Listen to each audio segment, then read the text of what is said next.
Chapter 684. Underground. Han Fei was cautiously probing. He didn't dare to perceive these half-mermaids directly, but just looked at the ice road with his perception. However, the male half-mermaid at the front suddenly turned his head and looked at the vast snow, searching for something. Someone next to him asked, "What's wrong?" "Nothing. I have a strange feeling. Could we have fallen into a trap set up by the humans?" "I don't think so. The relics are here. The greedy humans will definitely rush in as soon as possible. We're already late. We need to intercept them before they get the opportunity." At this time, the half-mermaid who volunteered had already set foot on the ice road. Waves rose around him, and he was like a small boat drifting in the waves, but his speed was not slow. With the help of the softness of the water, the half-mermaid barely avoided the first axe strike. Then, when the two axes fell, he turned into a tide and pounced. However, his speed was much slower, and he was greeted by the third attack of the ice giant. Puff! The half-mermaid was still killed. Because of his speed, he failed to pass and was drowned by the ice and snow. Two half-mermaids were killed in a row, and the half-mermaids were a little hesitant. The female half-mermaid at the front said, "Did everyone see it? We can't slow down. If you cheat and slow down just now, he might have passed by now. This road is not as difficult as you think." "Let me do it." Another female half-mermaid walked out. This time, this half-mermaid directly used some kind of secret method to turn into 6 water arrows on the ice road, spinning and shooting away quickly. In terms of speed, it was even faster than Sumo. Of the 6 water arrows, only 2 were cut off. The remaining 4 successfully passed through and turned back into the half-mermaid. However, after landing, the half-mermaid staggered slightly. Obviously, it was injured in the process of walking. However, this brought hope to the other half-mermaids. Immediately, one after another, the half-mermaids began to cross. 1, 2, 8 people tried the road in a row, and 6 passed the ice road. Among them, the leading half-mermaid in a golden battlesuit was standing opposite, waiting for his teammates. At this moment, it was Han Fei and the others who were not calm. That ice giant looks so powerful. Why was the efficiency at killing enemies so low? Han Fei suddenly received Meng Gi's voice in his head, "Don't let them pass again. I'm afraid that the 4 of them won't be able to hold on if another one goes there." The moment Meng Gi transmitted his voice, the half-mermaid girl standing in front of the ice road suddenly turned around and shouted, "Who's there?" Han Fei was speechless. What a stupid teammate. Meng Gi was a smart guy, but why did he drop the ball at such a critical moment? Pucci. The moment the half-mermaid girl turned around, 2 figures suddenly jumped up from the snow. One of them, Wang Qing from Han Fei's team, stabbed a dagger into the neck of a male half-mermaid almost instantly. Then, with a tap of his foot, he charged at a half-mermaid who was detoxifying. Ning Dong from Meng Gi's team came out with Wang Qing. At this moment, a long sword had pierced the chest of a half-mermaid. At the same time, he held a big shield with his body and knocked another half-mermaid into the ice road. "Do it." Immediately, everyone jumped out and began to pounce. They were ready to kill the other party before they could react. But at this moment, an unexpected change took place. First of all, the half-mermaid that Wang Qing chose, who seemed to be the most seriously injured, suddenly bared its teeth, and a golden harpoon, like a spear piercing through the sky, instantly nailed Wang Qing to the snow in the air. Immediately afterward, an armorist on Zhao Jiai's team was pierced by a half-mermaid who seemed to be healing himself.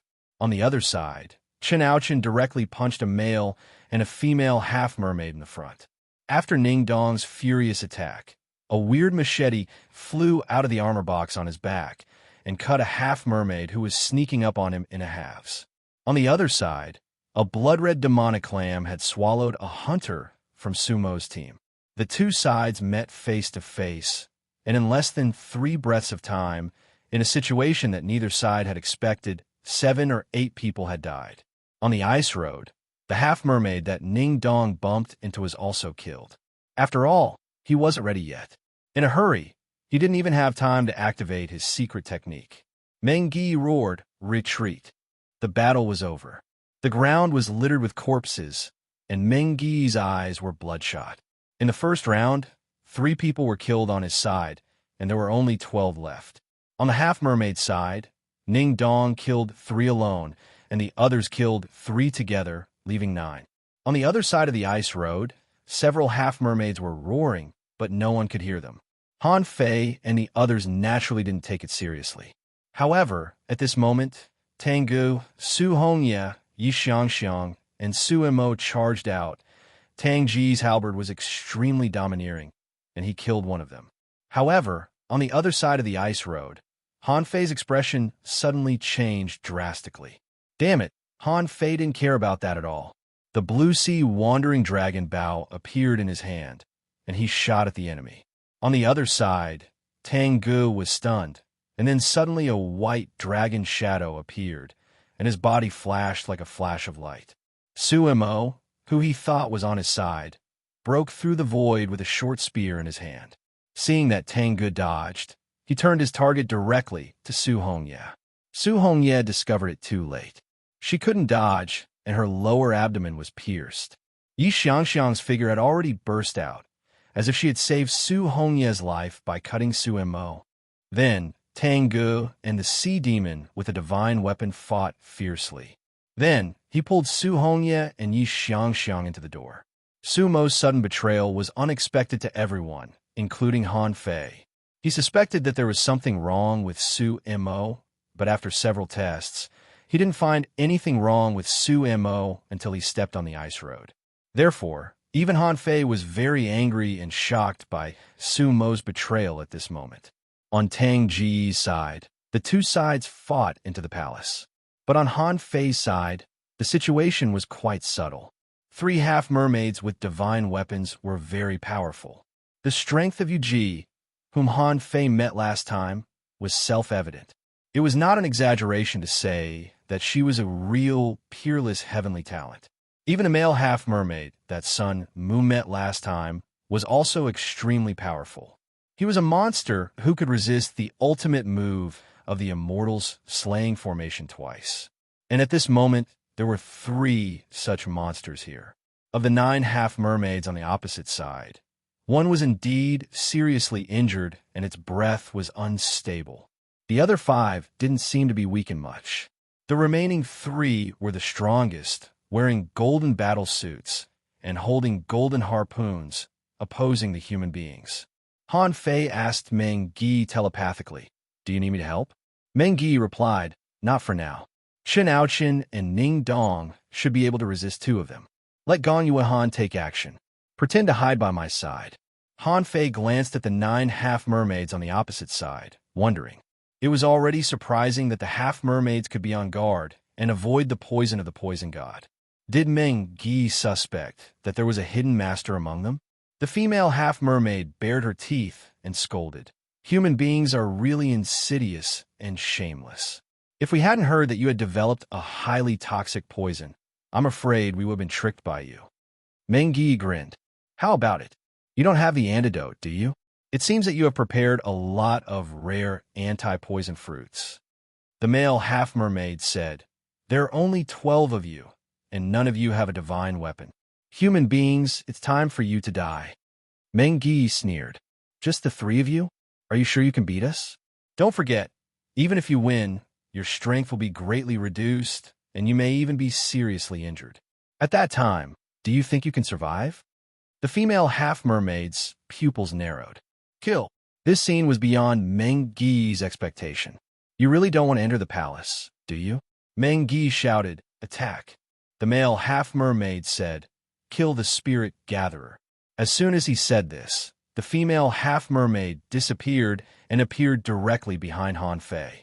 Han Fei stepped on the ground, activated the coiled turtle array, put on an ultra-quality battle suit, and covered himself with a spiritual energy protective cover. Next to Han Fei, with a swish, a dazzling sword light suddenly burst out and slashed at Han Fei's back. The aftershock of their battle almost didn't break the coiled turtle array around Han Fei. Immediately, Meng Gi protected Han Fei. Although Zhao Jia was a spirit gatherer and a soul warrior at the same time, he had taken the same path as Han Fei. But at this moment, He jumped into the defense array set up by Meng Yi. Soul warriors who practiced both were usually self-defense, and their real combat ability was much worse than that of the top soul warriors. At this moment, Zhao Jia patted his chest. That scared me. They're a bunch of lunatics. Huh. Snowflakes burst and fluttered all over the sky. Chen Aoqian's fists were as fast as shooting stars, and there was already a blazing fist light on his hands. He and a male half-mermaid in golden armor rushed into the snow. As soon as they entered the surrounding snow, a large number of ice creatures emerged from the ground. As long as they dared to go over, these ice creatures seemed to have the courage to pounce on them. The dense number was like a big fish tide, so none of them dared to fight them. Another male, half-mermaid in golden armor, fought Ning Dong. Ning Dong opened his armor box and protected himself with a shield. His knives and swords surged like tides, and the two of them were locked in a fierce battle. The others were fighting the other half-mermaids. He saw that Zhao Jia and Han Fei's fingertips had never stopped moving at all, especially Han Fei. He even secretly cast a stealth array on himself at this moment. In the chaos, a half-mermaid's body suddenly froze in midair, and then it was pierced by a soul warrior's spear. Fortunately, his companion spirit was an octopus, which absorbed the spear. Otherwise, he would have been killed. Not good. Kill the enemy's spirit gatherer. He knows sealing techniques. Second, asking for votes. End of this chapter. Chapter 685. The sealing technique, as the name suggested, was a technique to seal opportunities, space, strength, and so on. The sealing technique that Han Fei knew could also be called the spirit sealing technique. It was unrealistic to seal someone's strength, but it could block the flow of spiritual energy. If he was facing a stronger opponent, it wouldn't be of much use. However, if the opponent wasn't too strong or even weaker than him, the spirit sealing technique would be of great use. Sometimes a battle between the strong was over in a flash. As soon as Han Fei used the spirit sealing technique, two half-mermaid heavenly talents were possessed by their associated spirits. One of them raised the snow in the sky and stabbed Han Fei from the ground with weird earth thorns. The other took 3 punches from Chen Aoqian head-on, and the golden harpoon in his hand pierced through Meng Yi's defense array like a poisonous dragon drill. Zhao Jia screamed and pounced on the empty space next to him. Zhao Jia was speechless. Spirit gatherers are already hostile enough, and now you've exposed your spirit sealing technique. Why does this guy know the spirit sealing technique? Zhao Jia had wanted to learn the spirit sealing technique before, but in order to learn it, he had to find a way to seize control of the spiritual energy in other people's bodies. That was the most crucial problem with this formation technique. A top master didn't even need the assistance of an array. He could even directly draw the spiritual energy in the enemy's body to seal the enemy's spiritual energy. However, an array master had to forcibly mobilize the spiritual energy around the enemy through an array to affect the flow of the enemy's spiritual energy. This was as difficult as climbing to the sky for a spirit gatherer. But did Han Fei know such an array? Meng Yi was stunned for a moment. Duan Jiang. When Meng Yi shouted, he saw that Han Fei's footsteps were weird. His body was moving forward, but when he stepped on the ground, he moved half a foot back. Both attacks brushed past Han Fei dozens of centimeters away. Han Fei changed his footsteps and screamed, "I'm going to die. I'm going to seal." The injured half-mermaid had just landed and was about to retreat. The spiritual energy in his body stagnated again, and then a dagger was stabbed into the back of his neck. In fact, he had already noticed the hunter's attack, but he couldn't run his spiritual energy, and his body's instinctive reaction speed couldn't keep up with the hunter's attack. Pucci. When this half-mermaid died, with a roar, the two sides split the battlefield again. After this confrontation, there were only 8 half-mermaids left, and they all stared at Han Fei angrily. Han Fei clicked his tongue and said, "Why are you looking at me? If you have the ability, let's continue fighting. I can't beat you guys, but my teammates can." Chen Aoqian laughed heartily. "That's great. There are only 8 of you left. Let's end it here." Ning Dong sneered. Don't you think it's too late to stop fighting now? The male half-mermaid holding the golden harpoon on the opposite side roared. If you fight desperately, you'll all die. Chun Ouchin shouted. That's not necessarily true. Why don't we fight again? However, Mengyi suddenly said, it's not a bad idea to stop fighting for now. After all, we haven't entered the palace yet. If a life-and-death battle were to occur here, no one would be able to enter, and neither side would gain any advantage. Why don't we go in together? Together? The female half-mermaid showed deep suspicion. Mengyi nodded. You and I will each send one person to pass this ice road together. As for who can survive and who will die, it depends on our strength. The female half-mermaid on the opposite side seemed to be considering too, but the male half-mermaid said, You have more people. Mengyi smiled and said, Why don't we go first? I don't mind. The half-mermaids certainly wouldn't agree. Wouldn't he become a target if he let the humans pass first before he went over later? The female half-mermaid said, Okay. Han Fei was thinking, if it were me, I definitely wouldn't agree. Suddenly, Mengyi said, Han Fei, you go. Han Fei's face immediately changed. Wait, who are you talking about? Me? Han Fei didn't expect that Mengyi would call his name. He was a spirit gatherer. Would he be a target if he went there? Mengyi said to him telepathically, Tengu and the others may need a spirit gatherer. Han Fei narrowed his eyes. I don't think so.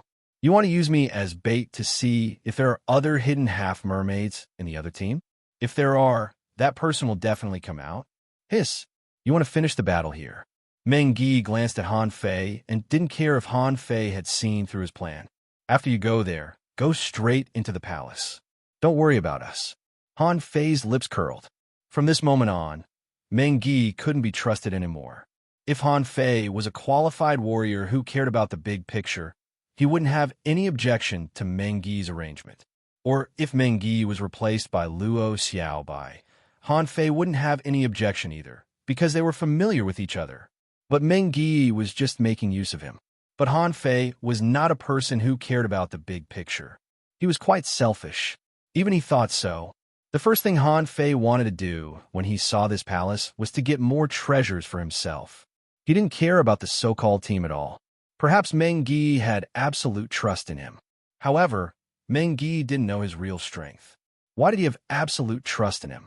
He could only know from Han Fei's past achievements that Han Fei was very strong and wouldn't necessarily die. However, it was impossible for Mengyi not to know that if the other party had a backup plan, the one hiding in the end must be stronger than those who had shown up now. How could Mengyi be sure that he could defeat such a powerful half-mermaid? Han Fei smiled. Okay, then I won't wait for you. When I get there, I'll go straight in. Gong Yuehan frowned. Should I go first? Han Fei shook his head and said to her via voice transmission, Be careful of Mengyi. Don't trust his decision easily. If Han Fei's guess was right, Gong Yuehan and he were still non-staff members in the eyes of Mengyi and the others. Since they were non-staff members, they could be sacrificed. At this time, he reminded Gong Yuehan, if something happened, he might be able to make an ally. Why not? When the half-mermaid heard that Mengyi asked Han Fei to go first, she seemed slightly surprised, but didn't react much. The female half-mermaid said, 6, you go first. Han Fei was quite speechless about these half-mermaids. What the hell is this name? Did they change their name from Fish E to Fish Dozens? That's too uncultured. The one who came out was a half-mermaid who looked relatively ordinary.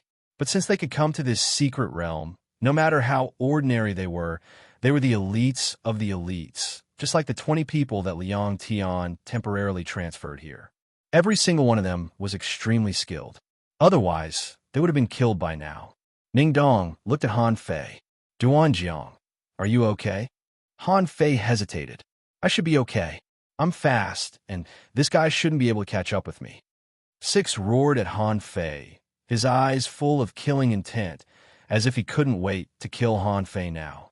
Mengyi said, By the way, since we're working together now, we can't fight over there.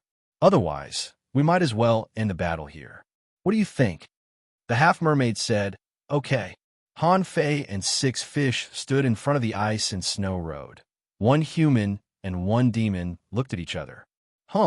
Almost at the same time, the two of them instantly landed on the ice road. Han Fei's speed was extremely fast. As early as when Han Fei adapted to 10 times the gravity, his speed was already very fast. But most of the time, he didn't need to show it at all. At this moment, since he was the bait, he had to be prepared to be the bait. He had to pretend that he was running desperately. One man and one demon rushed out and turned into two phantoms. However, when Han Fei ran on this ice road, he suddenly discovered a problem. That was, the passage of time on this road was slower than what he saw. From the outside, it seemed that Tengu reached the opposite side in half a minute. But in fact, time seemed to be slowing down, or his perception was magnified. Han Fei suddenly felt a sense of crisis, which came from the ice giant ahead. Time was frozen. Although the two were running at extreme speed, they both felt that they had been locked by the axe light. Han Fei immediately changed his footwork and used the 64-dimensional fish dragon dance to simulate the sea racing art. His speed suddenly increased several times again. On this side of the road, both the humans and the sea demons were puzzled when they saw Han Fei suddenly speeding up like a flash of light. Is this the speed that a spirit gatherer should have? But now, Han Fei couldn't care less about what others thought. His expression was solemn. The axe light came too fast. Although the speed was extremely fast, it was not flexible enough, and he couldn't change his footwork at will. Hula! As the first axe light fell, Han Fei's footwork had changed, simulating Xia Xiaochan's roaming technique. His whole body was practically sticking to the ice surface as he passed through the light from the axe. At the same time, Han Fei was distracted and his eyes fell on 6, only to find that the other party had been cut in half, and after the axe light passed by, the two has became one again. F***CK, what's going on? Third, asking for votes into this chapter. Chapter 686. At this moment, they had crossed less than half of the ice road. Han Fei and Six Fish were like two racing cars on the track, crazily showing off their skills. Two axe lights appeared again. Suddenly, Sixth Fish's momentum changed, and thousands of spider silks instantly shot toward Han Fei. Son of A.B. ***, I knew that half-mermaids were very shrewd. I should have known that the half-mermaid wanted to kill me when he asked me for that book last time. At this moment, Han Fei was also prepared. At the moment when the spider silks shot over, a wall of water blocked between the two. Sixth Fish sneered. He didn't seem to think that Han Fei could block his spider silks just through the water wall. However, in the next second, Sixth Fish's face suddenly changed. His spider silks were all shredded. How was this possible? When he looked again, he found that the water wall turned out to be full of knife shadows. The wall of water was not so much made of water as it was made of knives. Han Fei sneered. Do you really think I'm an ordinary spirit gatherer? The infinity water was activated and swept directly towards Sixth Fish. And Han Fei instantly activated the majestic mystic spell, and his footwork became strange and erratic again. Han Fei's speed was so fast that his whole body passed through the two axe lights.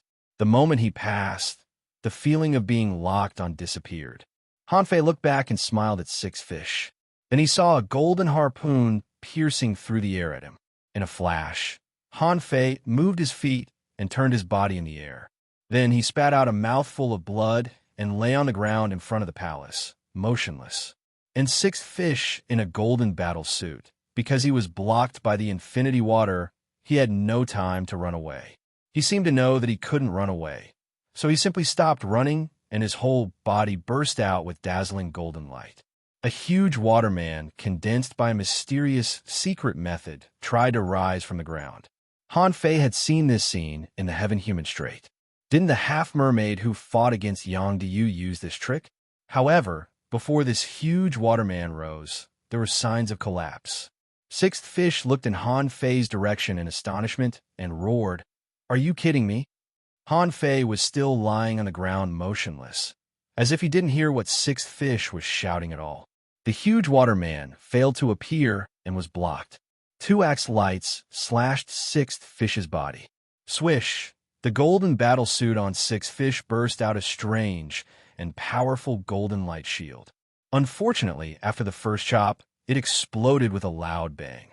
Immediately after, a protective barrier appeared, but it was smashed into pieces. Although the remaining power of the axe light fell on Sixth Fish's body, it didn't kill him. Han Fei was shocked to see this scene. It turned out that although the snow giant looked huge and powerful, it wasn't as powerful as he had imagined. However, if 2 axes didn't kill you, wouldn't another 2 axes be enough? The infinity water did not withdraw, but it seemed to be collapsing in the eyes of others. In particular, Six suddenly spat out a mouthful of dirty stuff. His face was ashen. There was poison in the water?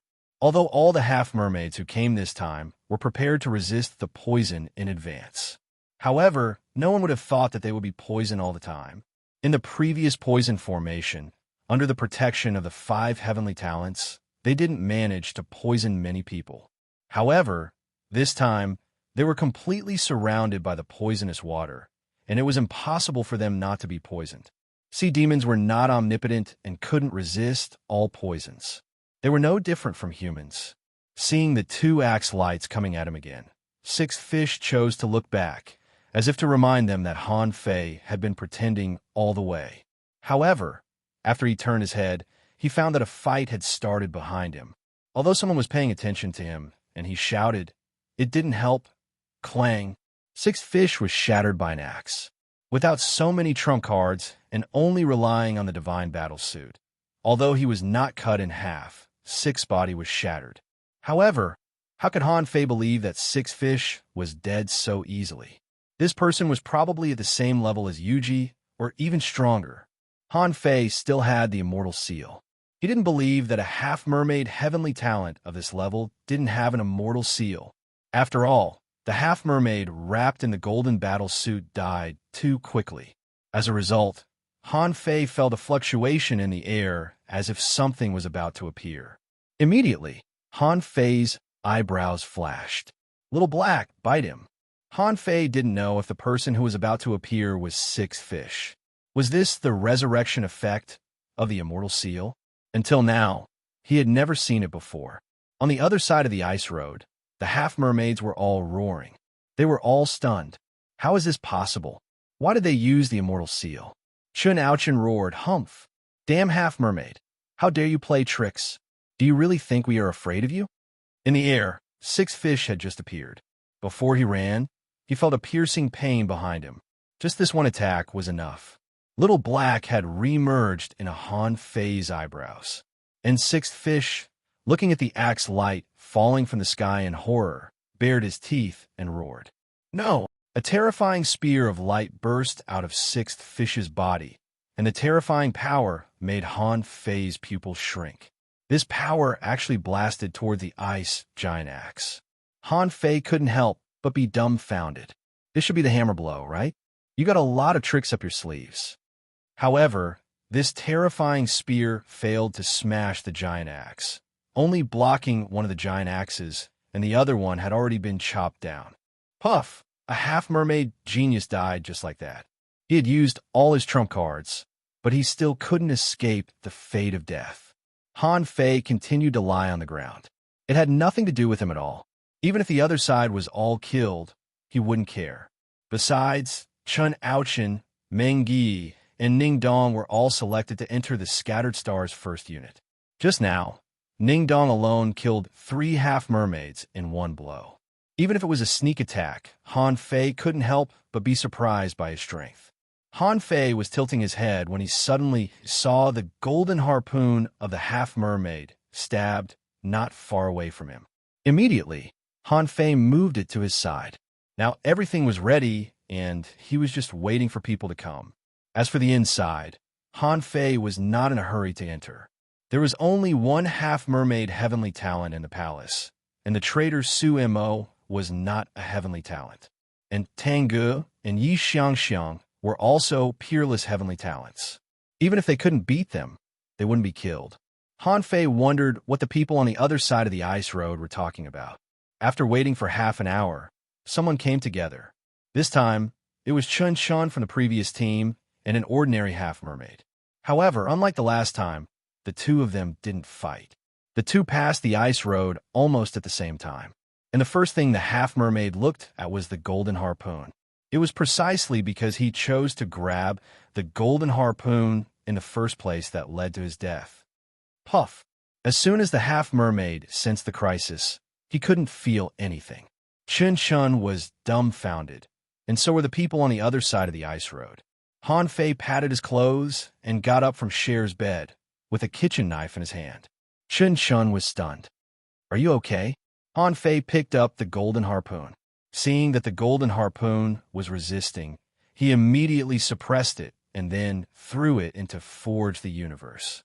Han Fei complained, "Why are you so long-winded? I've been lying here for a long time. It's freezing." To Chun's astonishment, Han Fei turned around and waved to the other side. He meant, "Go on, I'm leaving. Bye." Seeing this scene, Meng Yi smiled bitterly. Han Fei had killed the opponent's hidden master, but now he was on guard against him. Their relationship in the future wouldn't be good. However, there were also benefits. There were only 6 people left on the half-mermaid side, while there were 10 on Meng Yi's side. As for what they would talk about later, it was none of Han Fei's business. Han Fei glanced at Chun. "Let's go. If we stay here, they won't come over." Chun didn't come to his senses until a long time later. "So, you killed the half-mermaid heavenly talent just now? So, you weren't pierced by the golden harpoon?" Han Fei walked to the gate of the palace and said leisurely, "If I don't pretend to be dead and kill one more, how can I calm my anger? That bastard actually dared to attack me. Did I give him face?" Chun was speechless. He suddenly felt that he was a F***king noob. Didn't they say that this guy was a spirit gatherer? Is this how you gather spirit chi? Formation's terrifying saber skills. Most importantly, he could even put on a F***king act? Who could defend against that? Han Fei smiled at him. "Although I'm lying in the snow, my body and mind are devastated and I'm particularly cold. But for the Scattered Stars Island, I'm not afraid. This is the self-cultivation of an actor." Chun was speechless. "Self-cultivation? I don't believe you." Chun asked, "Are we really going to leave them alone? Should we hide behind the door?" Han Fei sneered. "Why don't you think about whether there are sea demons hiding at the door?" Hearing this, Chun was shocked. That's right. There were more half-mermaids than humans just now. However, as soon as Han Fei said this, he walked in through the crack of the door, not caring whether there was an ambush or not. Chun. Han Fei said, "Don't be silly. If there were really people, they would have come out and picked up the golden harpoon. How could they let me take it?" 4th update. Asking for votes. The new year is coming. I'm very busy. I'm still updating. Well, I hope you won't get married at the end of the year. End of this chapter. Chapter 687. Sure enough, when Han Fei and Chun entered the palace, it was a dreamy blue as if made of ice. However, upon a closer look, it was a kind of jade-colored bluestone. Above their heads, there seemed to be stars shining. Looking up, they found that they were gems of various colors, inlaid on the top of the palace. The arc-shaped lines formed by the gems were like a labyrinth. At a glance, Han Fei knew that it was a large array. However, this array didn't seem to be activated, otherwise it wouldn't be as quiet as it was now. In this hall, in addition to the magnificent road in front of Han Fei, there were countless pillars leading to the top. On the pillars, flowers, birds, fish, and insects were carved, and around these pillars there were ice sculptures. There were soldiers in battle suits and standing with knives. There were cultivators carrying big fish on their heads. There were girls with bottles under their armpits. There were big crabs following people. There were... Wait! Han Fei's eyes suddenly narrowed. What did he see? A 4-legged animal? The thing Han Fei saw looked like a huge dog. However, it didn't look like a dog. It had 2 horns on its head, a face like a big cat, but its eyes were particularly big, and its legs and body were covered with scales. A cat with scales? What breed is this? Han Fei couldn't help taking a breath. When he released his perception, he was surprised to find that in this palace, his perception didn't work at all. Damn it! Chun seemed to have noticed this too. He looked at Han Fei. Where did they go? Should we ambush them at the door? Han Fei shook his head. Ambush them yourself. Even if 3 of them have divine weapons, Meng Gi and his team have 10 people. They are all elites. If they're killed, they can only blame themselves. Han Fei walked straight to the depths of the palace. Immediately afterward, he saw that some ice sculptures on both sides had been destroyed. The traces of a fierce battle showed that there had been a battle here. When Han Fei used the draw technique, Chen Shen guessed that this Duan Jiang was not a simple spirit gatherer at all, but a hidden master. However, he had heard of Duan Jiang's name before. He was definitely not as powerful as he was now. Had he been hiding his strength before? Chen Shen said, I can't extend my perception. We'll have to explore this palace bit by bit. Han Fei was thinking at this moment. He saw the ice sculptures on the ship and the well. A question popped up in Han Fei's mind. Do we need wells on Levitating Island? There seemed to be some, but it was extremely rare. However, when more and more land creatures appeared, Han Fei's eyelids twitched crazily. It can't be. Han Fei suddenly asked Shun Shun, do you know why there's so many secret realms in the ocean? Looking at this secret realm, there were as many as the stars in the sky. We dig every year, but we can't finish it. What do you think? Chun Shun was taken aback, then smiled and said, what's the big deal? Just like how there were countless creatures in the ocean, this must be a mystic realm left behind by a powerful cultivator. Otherwise, how could there be so many treasures in these mystic realms? Han Fei frowned. He felt something was wrong. Before the appearance of terrestrial creatures, it was nothing much. But now, the ice sculpture was right in front of him. Obviously, the thing that looked like a deer couldn't have lived at the bottom of the sea, right? And the big bear that looked like King Kong. Why did you tell me that there was such a thing at the bottom of the sea? However, Chun Shun didn't know it, so he didn't understand what Han Fei was confused about. He was just curious about these sculptures. But Han Fei was different. Although the species of creatures were different, he could at least see the difference between land creatures and sea creatures. Immediately, 2 speculations came to Han Fei's mind. Either the original Scattered Stars Island was so large that it covered an area of tens of thousands of kilometers, or even larger. Then, as time went by, either the Earth's crust moved and the Scattered Stars Island sank, or there was a huge glacial continent in this world that poured water into the ocean every day, causing the sea level to rise and the land to be silent. However, if there was a glacial continent, how King big was it?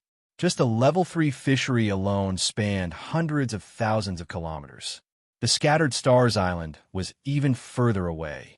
It was said that further away, there was an extremely chaotic, endless ocean. What kind of glacial continent could support all this?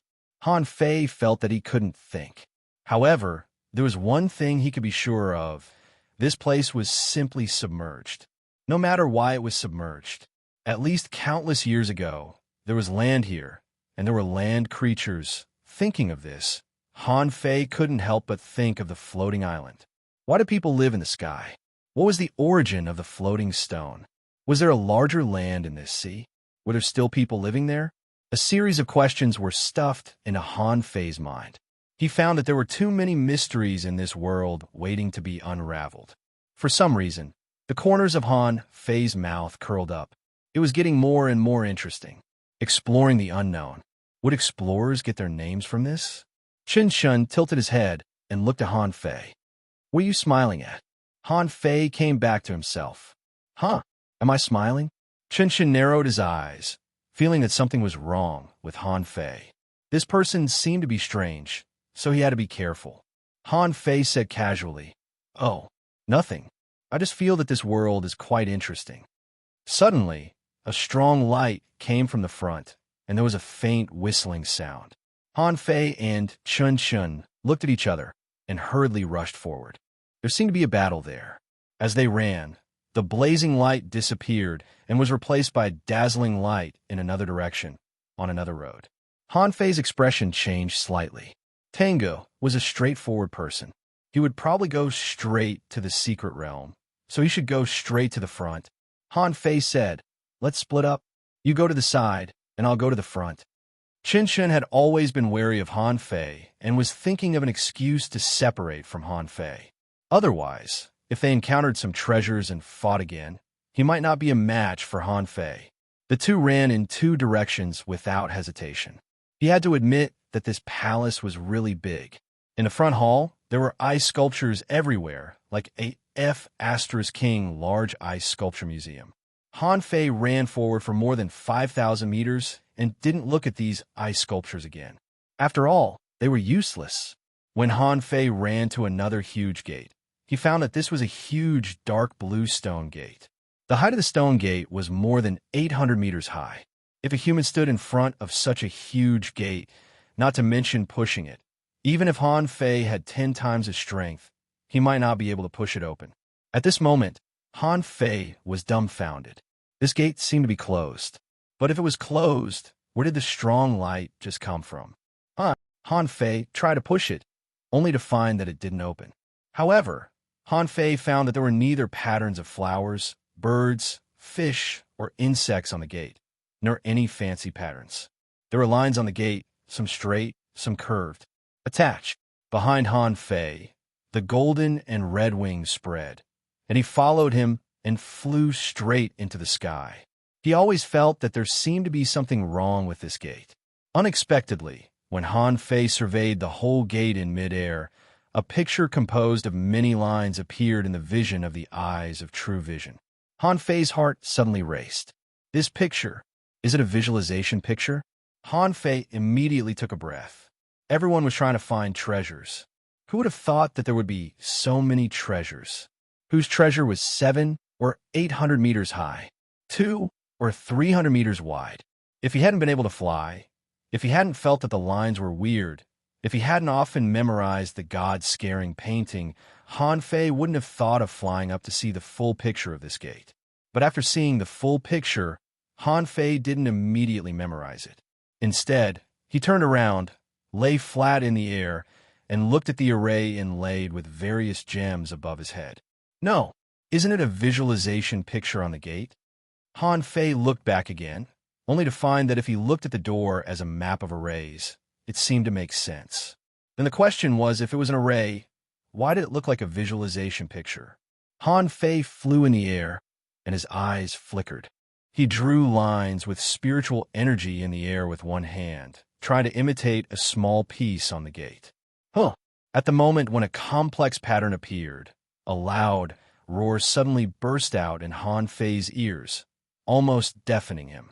Damn it, what the hell is this?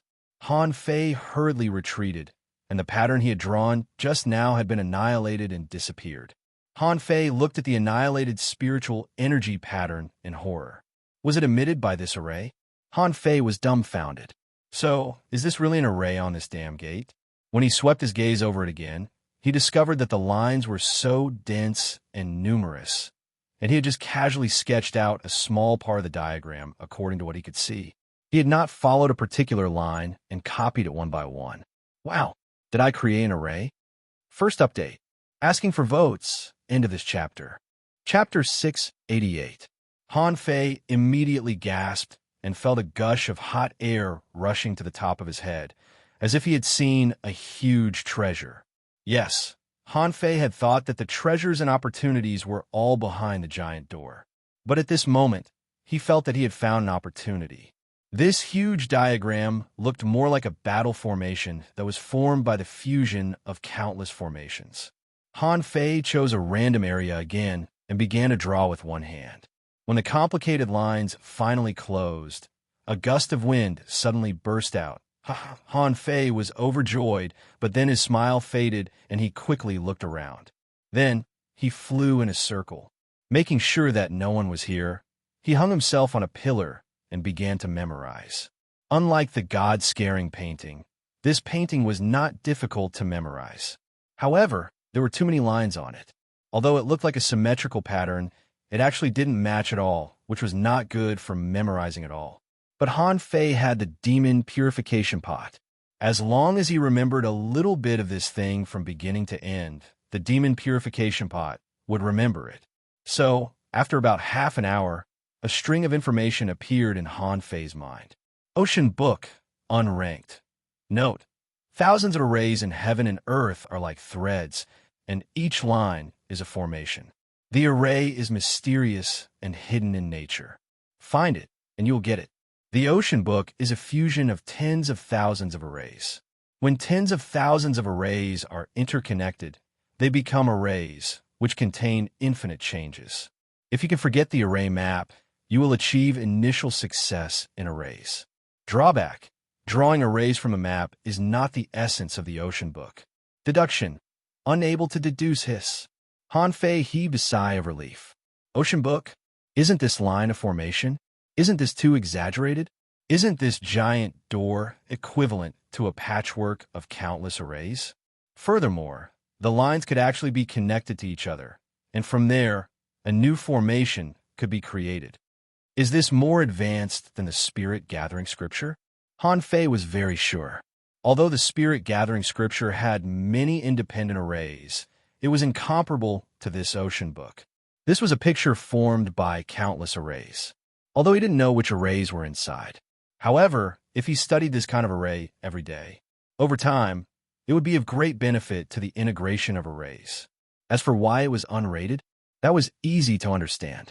This was because this was not a formation scripture. It was a diagram that had been created. For ordinary people, this thing was practically useless. However, to those who studied arrays, the Book of the Ocean was a masterpiece. It was even better than heavenly weapons. Chi! Suddenly, a strong light burst out from a certain part of the door, and Han Fei hurried to rush over. However, halfway there, an inexplicable suction force appeared. When the white light faded away, he found himself inside a circular building that spanned 100 meters, about the size of half a football field. The ceiling was no longer more than 800 meters high. Instead, it was only 50 meters high.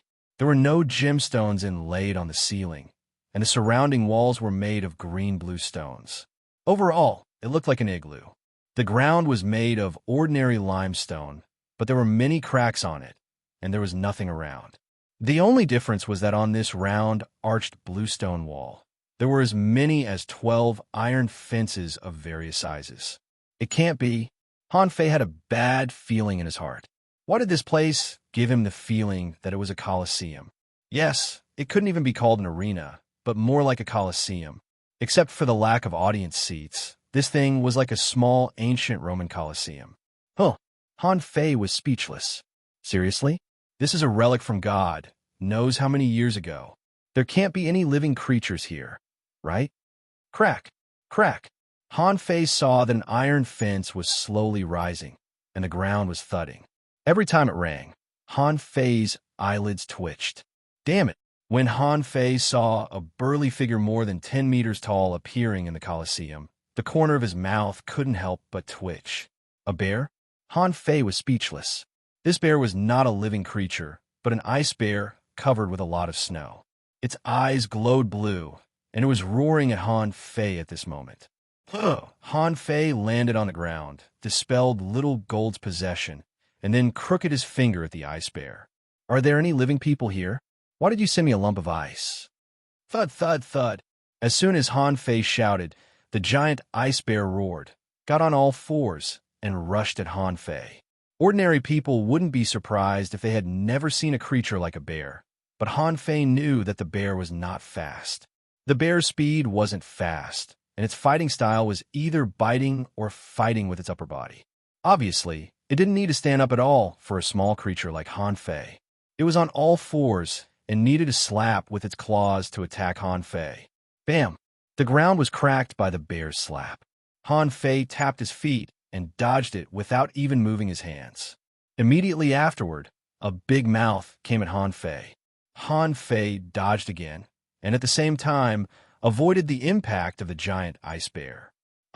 It's so good at imitating, whether it's movement or posture. Hey, is there really no one here? We're all cultivators. It's not fun to show this to me. Suddenly, Han Fei's expression changed slightly. He saw a huge paw print slapping down from the sky. Wow, it has combat skills, can use spiritual energy to attack, and knows how to control spiritual energy? Han Fei's fist glowed with golden light. He immediately punched out, and a huge force collided. Han Fei took a step back, so that the power of the paw was neutralized. Of course, the paw was also shattered by Han Fei. No, this is a bear. Its characteristics should be the same. Huh! The giant ice bear roared, and the sound waves rolled in all directions. Han Fei felt a slight tingling in his head and said in astonishment, "Soul attack."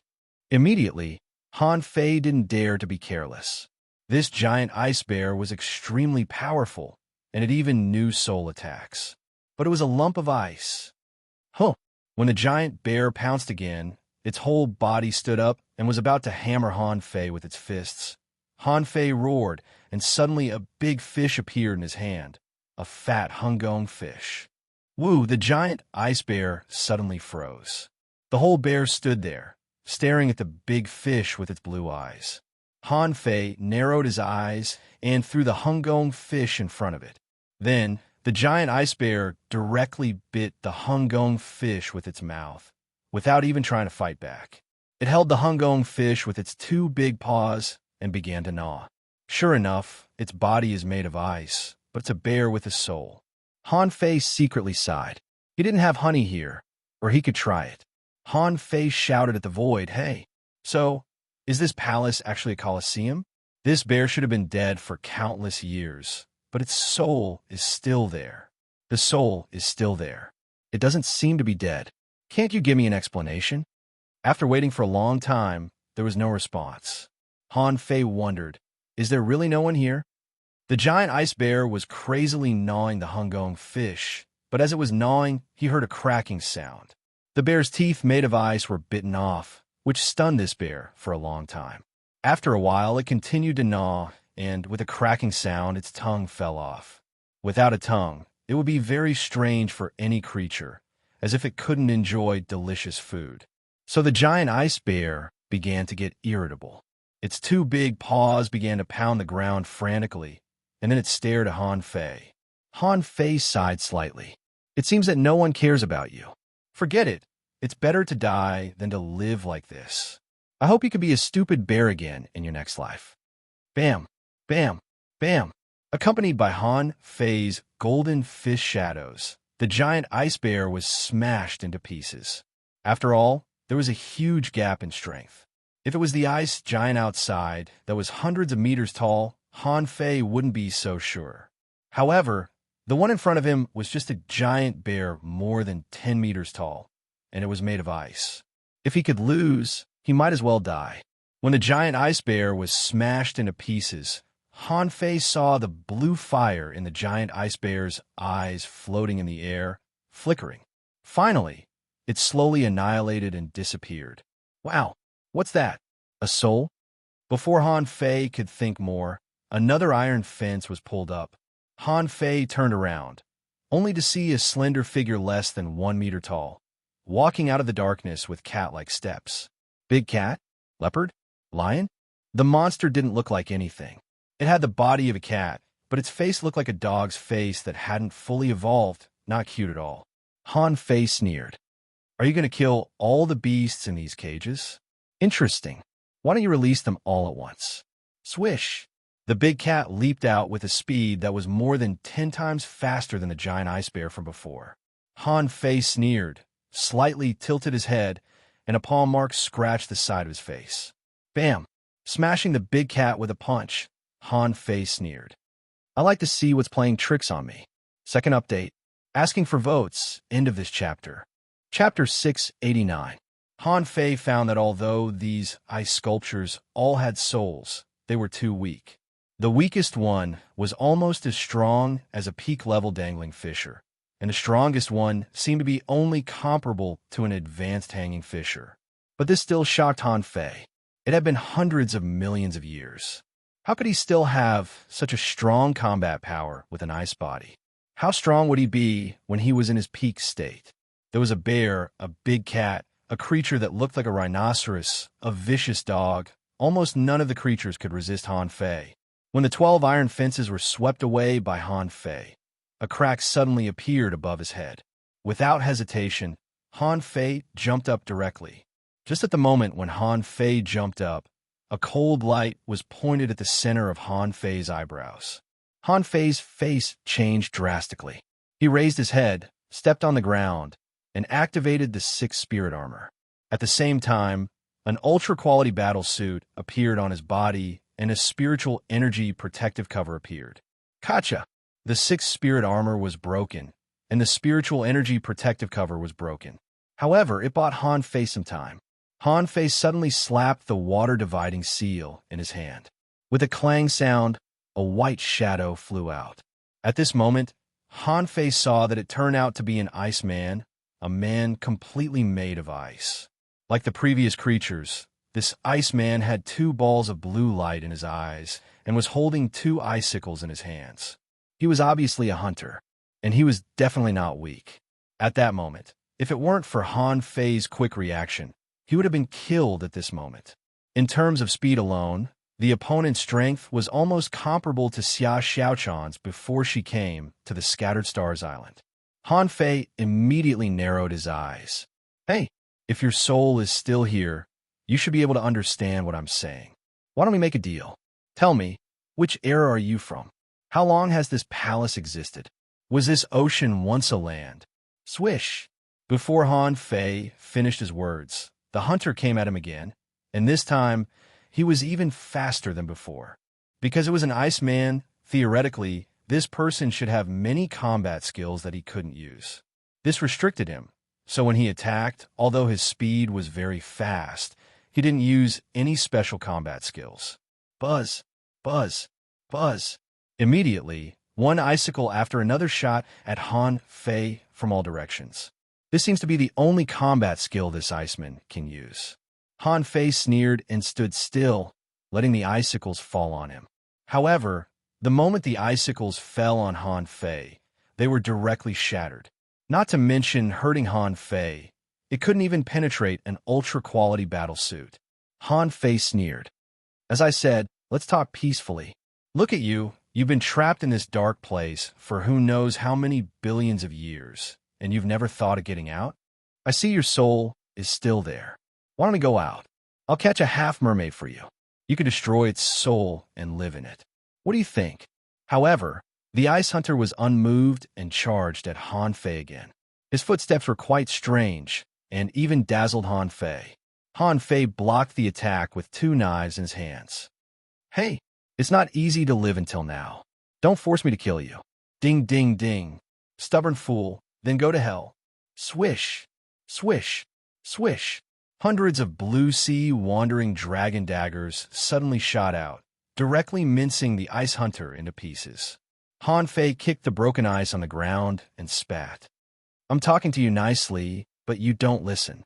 Look at your current appearance. You're just an ice sculpture. Do you think you're still human? After the ice hunter died, another crack appeared on the top of its head. Han Fei sneered. Damn it. Do you think I'm here to challenge you? Stage after stage, is there no end to it? This time, Han Fei was fully prepared. Anyway, there was no one around, so he directly attached to Little Fatty, put on the ultra-quality battle suit, activated the spiritual energy protective cover, and activated the 6th spirit armor. He didn't believe that with the strength of this ice hunter, even if there were more powerful ice sculptures on the upper floor, what could they do to him? Therefore, when Han Fei jumped up 1 floor and was about to block the attack, he found that nothing happened. When he landed on the platform, he found that not far away, there was an ice chair, and on the chair was a dead man wearing an ultra-quality battle suit. This man's style was quite unique. He was leaning against the chair with his legs crossed, and he was holding his chin with one hand. If it weren't for his stiff skin color, Han Fei would have thought this man was still alive. In front of this man, there was an ice sculpture table on which there was a fish skin map and a jade slip. Seeing this, Han Fei put away the blood-drinking knife, walked straight over, and glanced at the man. This man was a young man in his 20s. In fact, Han Fei couldn't tell his age at all. When one was strong, it was quite easy for him to maintain his age. For example, the former mayor of the heavenly desolate city, Han Fei thought he was only a few years older than him, but it turned out that he had 187 sons and daughters. Han Fei didn't care about this man, but slightly moved the fish skin map on the table. Finding that it was not damaged, he took it in his hand and looked at it. I don't know who will see these words. I'm afraid it will be many years later. I don't know if anyone will see it at that time. Or the Sea Clan. In the Age of Doom, the big stars fell, the mountains and rivers fell silent, and the sea surged, sweeping the mountains and rivers. The vast land where we have lived for a long time is about to be submerged. Billions of people, where do they go? There's no other way. The strong build a world-shaking ship, floating on the sea. We miss our homeland and refuse to leave. The master of the snow god's temple fought against the endless sea clans 7 times, but in the end, he couldn't reverse the fate of this world. Since then, there are only a few people left in the snow god's temple. We have decided to seal the snow god's temple and sleep with it under the sea. We hope that human explorers can cross the sea and leave an eternal fire seed, which will be passed on from generation to generation. I don't know who is watching it now. If it is the Sea Clan, forget it. Anyway, they all have the same goal. Whether they are humans or demons, they all walk the same path after all. Since you have passed the test, this soul-splitting technique is a gift to you. This is the essence of the snow god's temple. Please take good care of it. Ha! Between moonlight and snow, you are the 3rd color in the world. Master, wait for me. After reading this paragraph, Han Fei couldn't help but feel excited. The vast land of the universe, submerged by the sea, is this place called the Snow God's Temple? No wonder there is ice and snow everywhere. At least your body is preserved. TSK, TSK. Han Fei didn't think about it. Han Fei didn't think too much about it. The Sea Clan and the earth-shattering ship didn't even exist. If no one survived back then, where did the current human beings come from? However, this also indirectly confirmed one fact. That was, in this world, there was definitely not only an ocean, but also a vast and boundless land. Later, no one knew what happened, but the big stars fell, the surging sea, and the doomsday scene described in the text. But Han Fei didn't care about this now. When he saw those animalized sculptures, he had already guessed it. Now, it was just his guess that was confirmed. What Han Fei cared about was this soul-splitting technique. What kind of magical technique was this? Could it be that the reason why those ice sculptures could fight was because of this thing? Han Fei immediately picked up the jade slip next to him and scanned it with his spiritual power. However, the change happened at this moment. As soon as Han Fei's perception scanned this jade slip, something suddenly happened. A frightening shadow actually followed his psychic energy and charged straight into his mind. F*CK. Han Fei was horrified. Fake. This soul-splitting technique is fake. Han Fei felt his soul suddenly stop, and a voice sounded in his head. How many years has it been? Finally, someone is here. Master, when I possess this person, I will come to you. Han Fei roared, get out. Ha ha. At this moment, it's too late. How can the soul-splitting technique of the snow god's temple be? Ah, how is this possible? What the hell is this? In Han Fei's mind, the demon purification pot suddenly spun, and the 2 vines pulled out a phantom from nowhere. In the phantom, there was a human-shaped face, which was changing and roaring. Impossible, impossible. How can you have such a rare treasure? Let me out, please. At this moment, Han Fei was like a bystander watching this scene. It wasn't until this person's soul was dragged into the pot by the demon purification pot that Han Fei recovered from the horror just now. Ho ho. F*CK. I was scared to death. If it weren't for Master Calabash, wouldn't I have been killed just now? Han Fei couldn't help but be horrified. They were all F*King old coins. At the beginning, he even wrote a long paragraph about how the world was. He had to live and die with the snow god's temple. Well, the F*CK is the 3rd color. It's quite poetic. Poetic my ass. This prehistoric human being is very bad. How could Han Fei let it go so easily? Taking a deep breath, Zhang Xian stepped forward and kicked the man, sending him crashing to the ground. Together with the ice table, he flew directly into the wall. Son of a b****, I was almost tricked by you. Han Fei took a breath and then suddenly changed his expression. Not good, Tanga third. Asking for votes. End of this chapter. Chapter 690. Han Fei raised his head to see if there was a door above. This time, the door above was gone, but there was an array on the wall of this room. At this time, Han Fei grabbed the ice table and threw it at the array. As a result, the entire table disappeared with this throw. Sure enough, on the other side, in a huge space filled with white mist, there was a spring on the ground that was bubbling with water. White mist was coming out of the spring. Near the spring, 5 people were fighting fiercely. Yi Xiangxiang was fighting 2 half-mermaid heavenly talents. On the other side, Su Hongye, who was injured, was fighting another half-mermaid. However, Su Hongye was seriously injured and had no time to heal herself.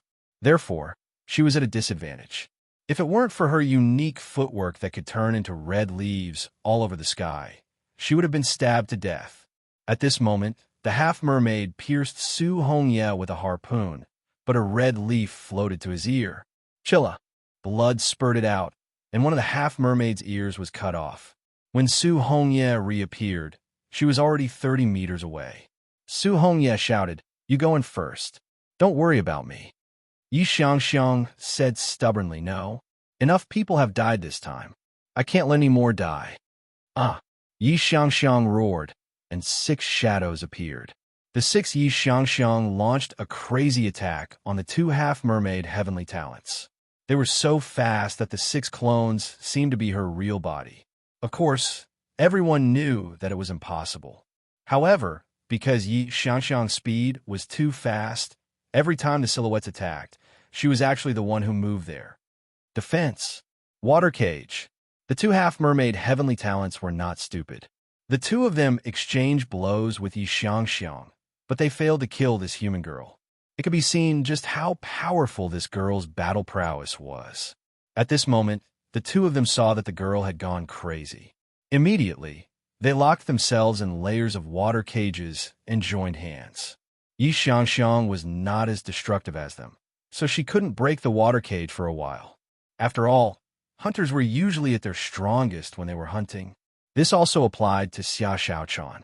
Even though Yi Xiangxiang had tried her best, she still couldn't kill any of the 3 half-mermaid heavenly talents. However, the moment the water cage appeared, Yi Xiangxiang disappeared with a leap. The half-mermaid who was entangled by Su Hongye suddenly turned around, and with a flash of white light on his harpoon, he shot out 3 bone spurs in the air. Ding, ding, ding. Yi Xiangxiang appeared, flipped in the air, and shot a dagger at the half-mermaid. However, after she shot out the dagger, she originally wanted to make another attack, but she saw that her spiritual aura suddenly became empty. Su Hongye's expression changed greatly. Not good. Retreat. The sky was filled with red leaves, and the entire space was filled with killing intent. The other 2 half-mermaid heavenly talents also rushed out of the water dungeon and charged at Yi Xiangxiang together. Yi Xiangxiang's face immediately darkened. She gritted her teeth and prepared to fight with all her might. She only had one last chance. If she had enough spiritual energy and enough time, it was hard to say who would be the winner. But at this moment, she had been fighting hard and protecting Su Hongye, which consumed her spiritual energy very quickly. Although a spiritual fruit had been stuffed into her mouth, it couldn't replenish spiritual energy as fast as a spirit gatherer's. "Humph, you force me. Start, BAM." Just when Yi Xiangxiang was about to fight with all her might, a table suddenly appeared in midair, which stunned everyone. Wasn't this a joke? They were having a good fight here, and a table came over to join in the fun? Who is it? Immediately, a half-mermaid threw a spear in the direction of the table. The spear was full of spiritual energy, and it could definitely kill an intermediate hanging fisher with a single blow. However, clang. Which son of a b*** tch stabbed me? Han Fei's face was dark. He really didn't expect this. Who the hell knew that he would suffer such a blow as soon as he jumped out of the door? Fortunately, the spear stabbed him in the stomach. His ultra-quality spiritual weapon had been dented, and the 6 spirit armor and spiritual energy protective cover on his body had been directly pierced through. When she saw Han Fei, Yi Xiangxiang's first reaction was to shout, Hurry, help! Su Hongye's first reaction when she saw Han Fei was, damn it, Duanjiang, run! On the opposite side, the three half-mermaids were relieved to see it was Han Fei who came in. Then, one half-mermaid heavenly talent said to the other, "You go kill this spirit gatherer." One of the half-mermaid heavenly talents pounced at Han Fei so fast that he seemed to have thousands of shadows, and a huge fishtail was directly swung at Han Fei. In his opinion, a spirit gatherer was just a spirit gatherer who only knew some defense arrays or something. As long as he smashed it with absolute strength, he could be knocked out or even killed by the tail. However, when the tail swung at him, an extreme knife light appeared in front of him in an instant. Puff! The half-mermaid was directly cut in half, and his brain went blank. He didn't even have a chance to panic. Swish! Su Hongye was stunned. Aren't you a King Spirit Gatherer? Where did that terrifying knife light come from? Is there someone behind him? Su Hongye's first reaction was to look behind Han Fei. Yi Xiangxiang's first reaction was to slip to Su Hongye's side, pull her up, and retreat. Yi Xiangxiang said to Han Fei via voice transmission, "Han Fei, I'll leave these two to you." Han Fei had already slashed out the second knife light. At the same time, more than 100 blue sea wandering dragon daggers had already pounced at another half-mermaid like roaring dragons. The half-mermaid that was slashed fused with his companion spirit in horror, and a huge scorpion tail stabbed at Han Fei's knife light. However, the knife light disappeared with a swish, and when it reappeared, it was already in front of him. Puff! A barrier was suddenly propped up and was annihilated almost at the same time as the draw technique. Han Fei sneered. "Amulet? Let's see how many you have." Swish! Swish! Swish! 9 chains streaked across the sky and latched onto the huge scorpion's tail. A circle of water had already wrapped up the half-mermaid. Dense water daggers burst out, and the sharp knife lights swept across the entire space. Puff! Puff! Puff! The half-mermaid's amulet lasted less than 2 seconds before it was shattered. Just when the half-mermaid heavenly talent was about to be hanged, the half-mermaid that was besieged by the 10,000 knives in one activated a secret escape technique and appeared in front of Han Fei. Yi Xiangxiang and Su Hongye shouted at the same time, "Watch out!" But at this time, Han Fei had already taken action. The sacrificing punch, with terrifying pressure, blasted directly at the opponent's harpoon. Han Fei held the ultra-quality spiritual harpoon with his fist and bent it with brute force. A protective barrier appeared. Unfortunately, under the impact of the sacrificing punch, it didn't even last for a second and was directly broken. Immediately afterward, the half-mermaid was also crushed into pieces. Gulp! Su Hongye swallowed. "What did you call him just now?" Yi Xiangxiang immediately covered her mouth. She had spilled the beans. But on second thought, Han Fei's strength had already been exposed. As soon as he appeared, he killed 3 half-mermaid heavenly talents. Based on this strength alone, Su Hongye couldn't believe that Han Fei was Duanjiang. Han Fei came to the two of them, sprinkled the light of the divine healing technique, and poured spiritual energy directly into their bodies. At this moment, Han Fei was bathed in blood, and the thick, murderous aura on him was suffocating. Anyway, Su Hongye's head was already in a mess. A spirit gatherer, who she thought needed protection at all times, killed 3 half-mermaid heavenly talents easily. Did it take 2 seconds? No, it didn't. Where is Tang Ge? Han Fei didn't waste time. He had to keep looking for Tang Ge. He couldn't let Tang Ge find the soul-splitting technique. Otherwise, the consequences would be unimaginable. Yi Xiangxiang was about to speak, but suddenly, her eyes widened and she looked behind Han Fei. Yi Xiangxiang shouted, "Immortal seal." Han Fei frowned and was about to slash back with a knife. However, the energy had already approached, and the knife was too slow. A figure could be seen leaping into the center of the spring. Yi Xiangxiang said anxiously, "It's there."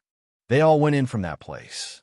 Han Fei took a breath, grabbed a mass of candle dragon blood, stuffed it into his mouth, and then stuffed 2 energy fruits into his mouth. In an instant, Energy surged in Han Fei's body, and spiritual energy surged on the surface of his body. Han Fei sprinkled the divine healing technique on the two of them again and injected spiritual energy into them for several minutes. It's about time. When your wounds recover, take some healing pills. I'll go over first. Wait a minute. Su Hongye stopped Han Fei. Han Fei looked back. Su Hongye said, Su Mo betrayed us and joined the enemy. Han Fei nodded. I saw it. Are you all right? If not, I'm leaving. Yi Xiangxiang shouted, Wait a minute.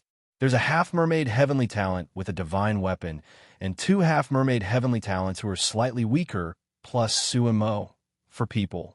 Without looking back, Han Fei broke into the spring. I see. By the way, if you hear the name soul-splitting technique, don't believe anything. Fourth update.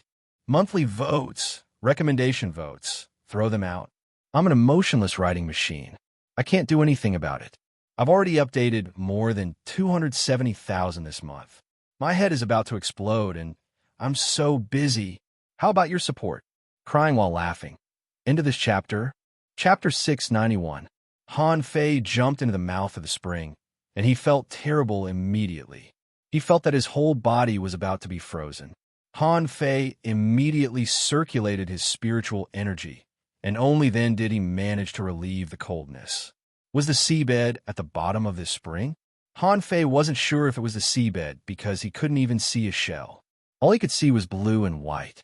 In the bitterly cold water, the bottom of the water was either blue or white, which could easily make people lose their sense of direction.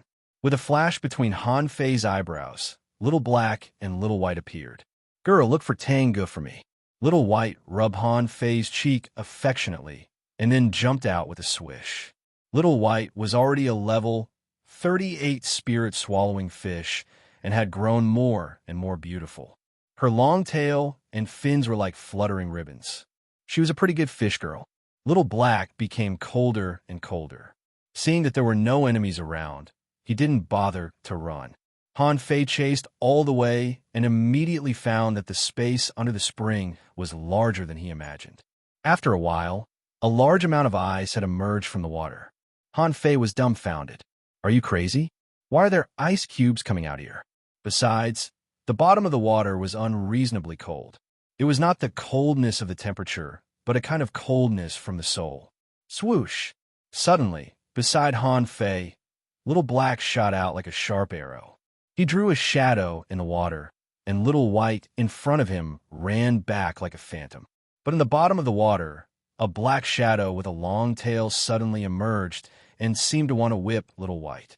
However, the black shadow didn't seem to expect Little White to be so fast. Not only did it fail, but it also angered Little Black. Han Fei also accelerated and rushed over. How dare you slap my daughter? Did I give you any face? However, Han Fei could only see a black shadow running away quickly at the same speed as him. A half-mermaid? Is it here to snipe me? Han Fei shook his head. No, it should be here to harass me. Immediately, Han Fei said to Little White, Girl, don't be afraid. Let's ignore it and keep swimming forward.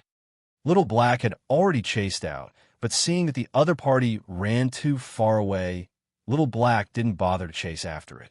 With a whoosh, it ran back. This time, Han Fei didn't let Little White swim so fast. He had been following the half-mermaid. He wanted to see how the half-mermaid could stop him. However, as he swam, he realized that something was wrong. More and more half-mermaids appeared, especially when a half-mermaid rushed over. Han Fei was speechless. This was not the half-mermaid that had just escaped, nor was it a half-mermaid that entered the secret realm with him, but a hero soul, similar to the one in the undersea city. A string of information emerged in Han Fei's eyes. Name, half-mermaid heroic soul. Introduction. The belief that a powerhouse protected when they were alive, and the obsession did not dissipate after death. As long as there were intruders, they would once again fight to protect their beliefs. Level 43. Quality, undead, contains spiritual energy greater than 3,996 points. Collectible, immortal chi, unabsorbable. Why half-mermaids? Attach. little gold, and the nine-tailed mantis shrimp attached to him at the same time. Around Han Fei, the million-knife art had already swept out because he found that a large number of half-mermaid hero souls were charging at him. Puff, puff, puff. After all, they were only level 43 creatures, and these half-mermaid hero souls were not powerful. Under the 10,000 returning blades, not a single one of them could withstand it. But Han Fei was puzzled. Why did so many half-mermaids die here? Even hero souls came out? What were they guarding? Back then, the undying heroic soul of the undersea city was guarding that city. That was the death of a race, so the hero souls were born. But why here? Did these half-mermaids die in large numbers to protect something? But this snow god's temple was clearly the territory of humans. Even if there were hero souls, they should be human hero souls, right? Han Fei was full of curiosity. But after a while, he found that the depth of the water was gradually becoming shallower. Is there land? After a while, when Han Fei broke out of the water, he was shocked.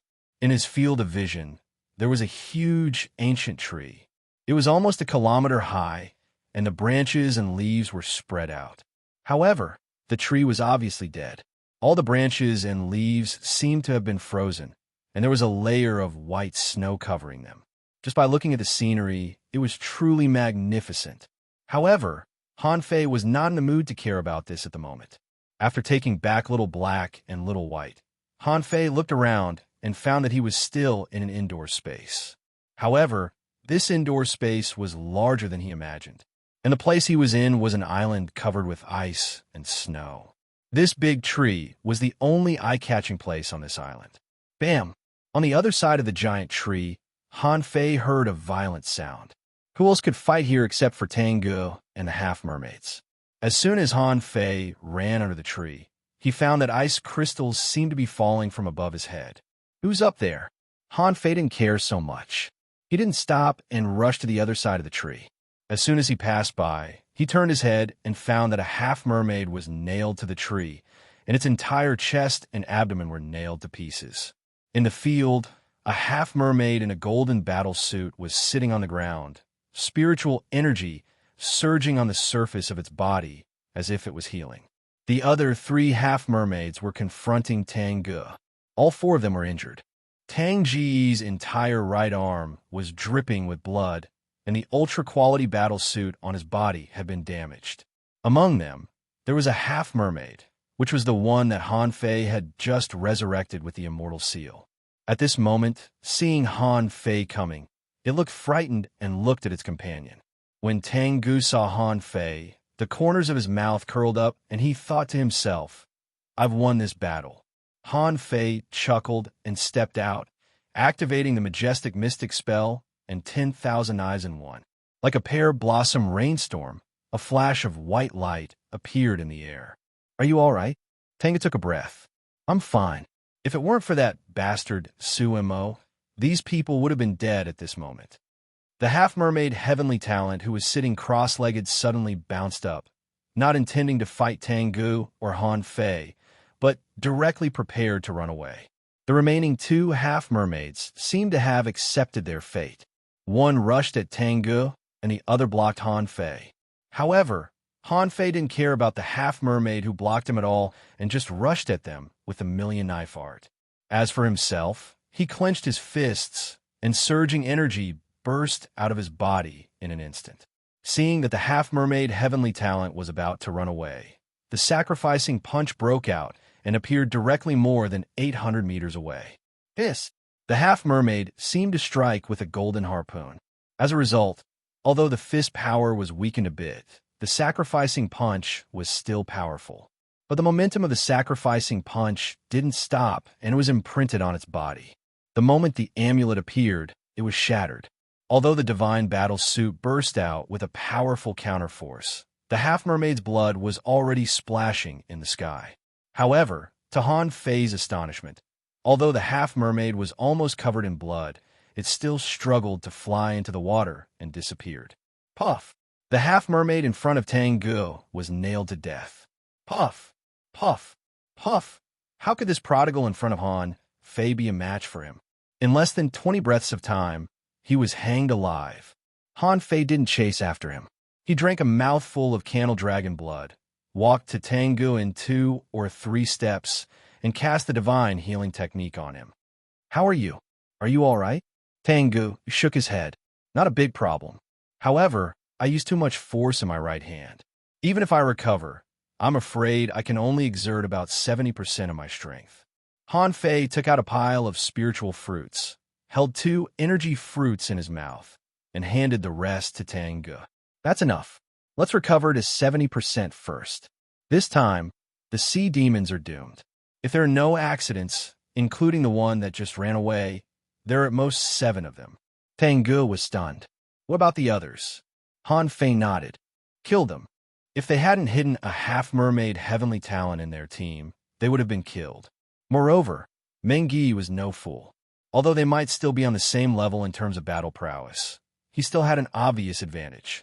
Although they may still be equal in combat power, he won't let go of such an opportunity. So, now we humans have the upper hand. With that said, Han Fei suddenly asked, "Where is Su Mo? Is he dead?" Tengu looked up at the top of the tree. He went up, but he seems to be in trouble.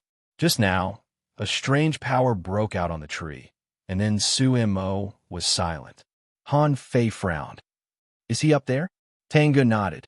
Yes, that Su Mo shouldn't be a human. Han Fei had guessed that it was another fish disguised in the human world. However, at this moment, both he and Tengu were under the tree. Unless Su Mo didn't come down, he would definitely die. Han Fei smiled. Don't worry. He can't run away as long as he is up there.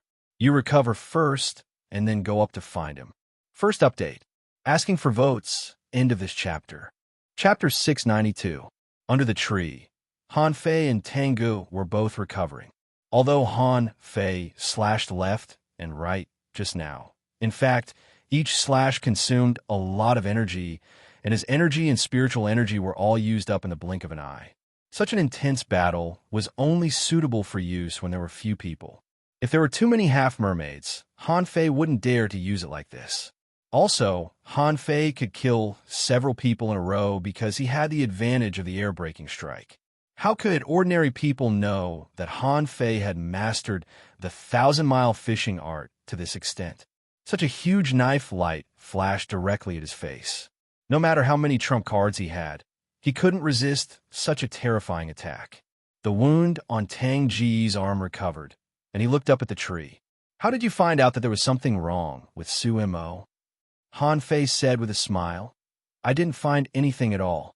It's mainly because Su Mo doesn't think before he speaks. But several times, the signs in his words are actually not good for us. I have to wonder what he's up to. Tengu said, I'm afraid even Senior Liang Tian is wrong. I don't know what method he used to disguise himself as a human being and sneak into our human society. Han Fei curled his lips. So, no matter who he is, we have to be careful. But why did he go to the tree? Is there anything on the tree? Tang Ji's face darkened. When I just came in, there was a strange light on the tree. Su Mo must have a high status. While I was fighting with these half-mermaids, he rushed up and snatched the opportunity. Han Fei frowned. How did you get in? Have you fought in the Colosseum? Tengu paused for a moment. What Colosseum? Han Fei briefly told him his experience. Of course, he didn't elaborate on the fact that he was almost possessed. He just reminded Tengu not to be tempted when he heard about the soul-splitting technique. After a while, Su Mo still didn't come down from the tree. In the seawater, no one continued to come out. Han Fei couldn't help but say, I'll go up and have a look. Tengu nodded. I'll go with you. Han Fei thought for a moment. Tang Ji's combat power was not weak. When he first came in, he should be fighting 4 people alone. Now, he only lost 30% of his combat power, which was already very good. It must be noted that if he were to fight 4 half-mermaids in their peak state, he might not be any better than Tengu if he didn't use some trump cards. The 2 of them were like agile monkeys, jumping and moving on the giant ice tree. Unexpectedly, there was no obstruction at all. When the 2 of them jumped to the top of the tree, they saw Su Mo sitting cross-legged on a thick branch with his eyes closed. Beside Su Mo was a crystal coffin, and inside the coffin was a human that had been frozen for an unknown period of time.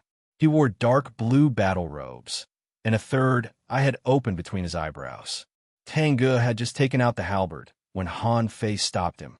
"Wait a minute. Something's wrong." Han Fei frowned. He wasn't sure if this was an opportunity. Logically speaking, even if there was a fortuitous encounter in a place like the Snow God's palace, it shouldn't be so easy to obtain.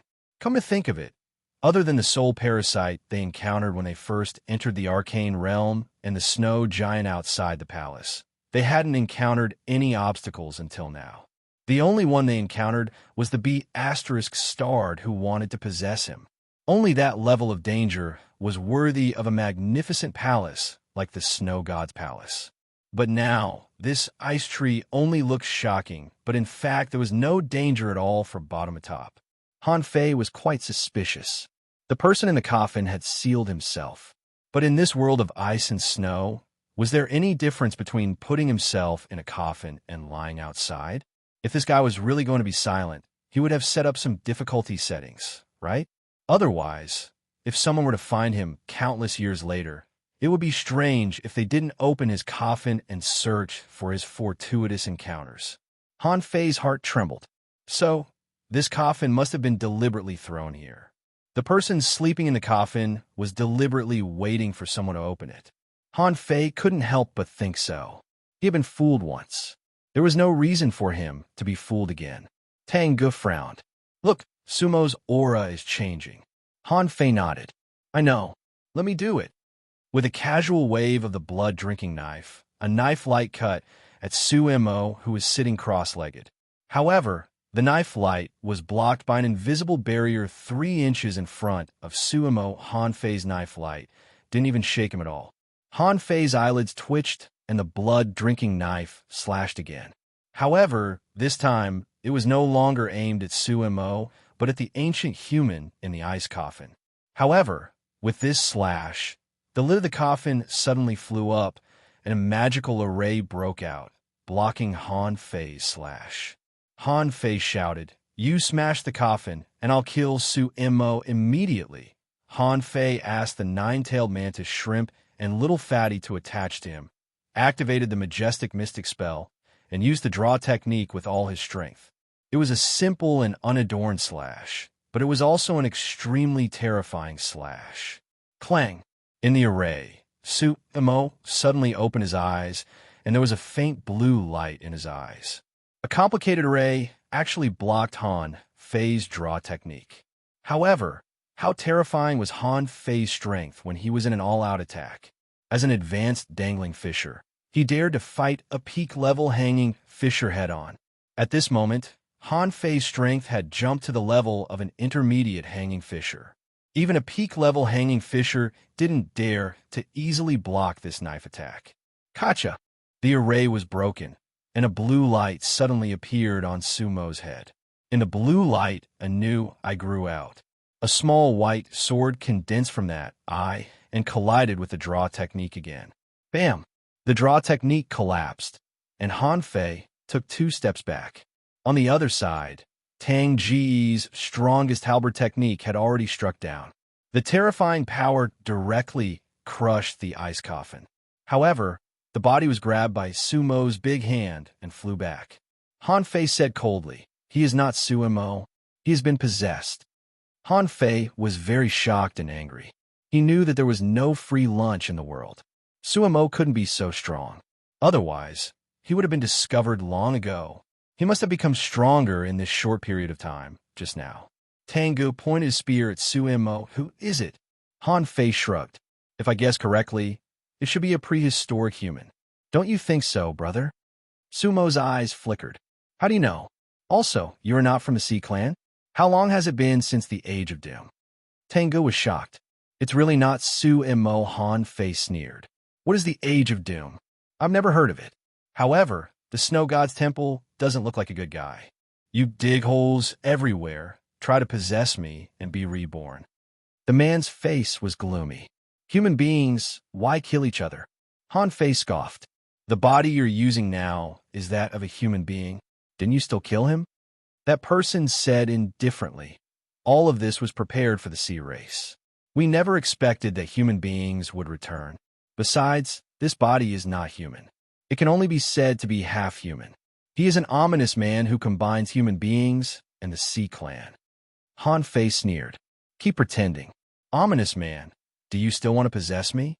The man took a few steps back, grabbed at the void with one hand, and an ice-long sword appeared in his hand. The third eye between his eyebrows flickered. What do you want? Han Fei said with a smile. I don't know when the Age of Doom you mentioned is. However, if you want, you can go back to the human settlement with us. Impossible. The man reacted very quickly. He sneered. The river of time is endless.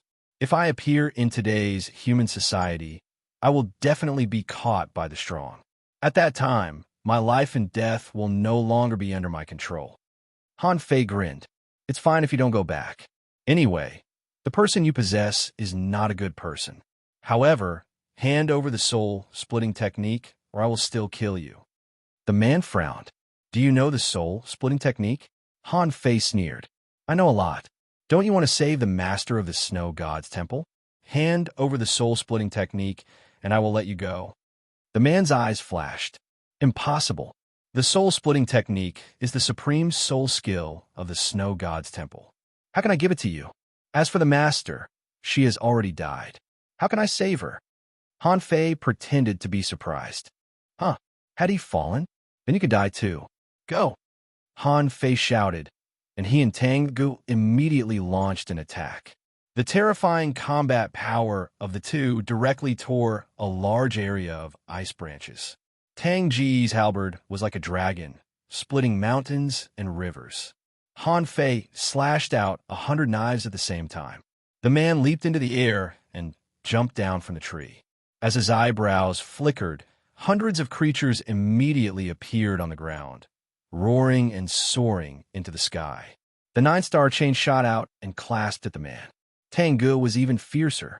With a dragon roar, he slashed down with the halberd in his hand. Wait a minute. The man was horrified. This body is too weak. Any one of the two people on the opposite side is stronger than this body, and he can't fight back at all. Besides, he has just recovered and his soul is not stable.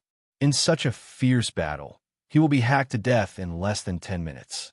Han Fei screamed. What are you waiting for? If you don't cooperate, I will kill you now. Tengu had already pointed his halberd at the man. Although it was blocked by an array, the ice and snow creatures leaping up around him were immediately smashed by the huge airwaves. Han Fei used the draw technique again and directly smashed the man's array. Boom! The man was smashed straight into the ground, blood spurting wildly from his mouth.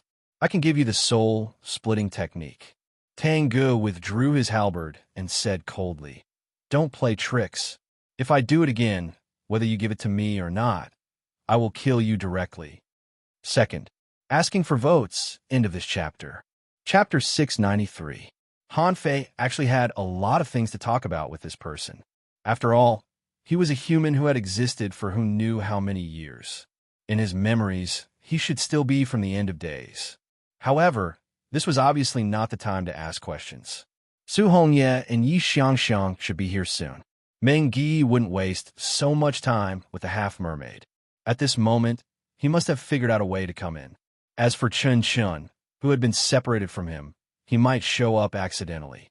Han Fei said, Before the third person appears, you still have a chance to hand over the soul-splitting technique.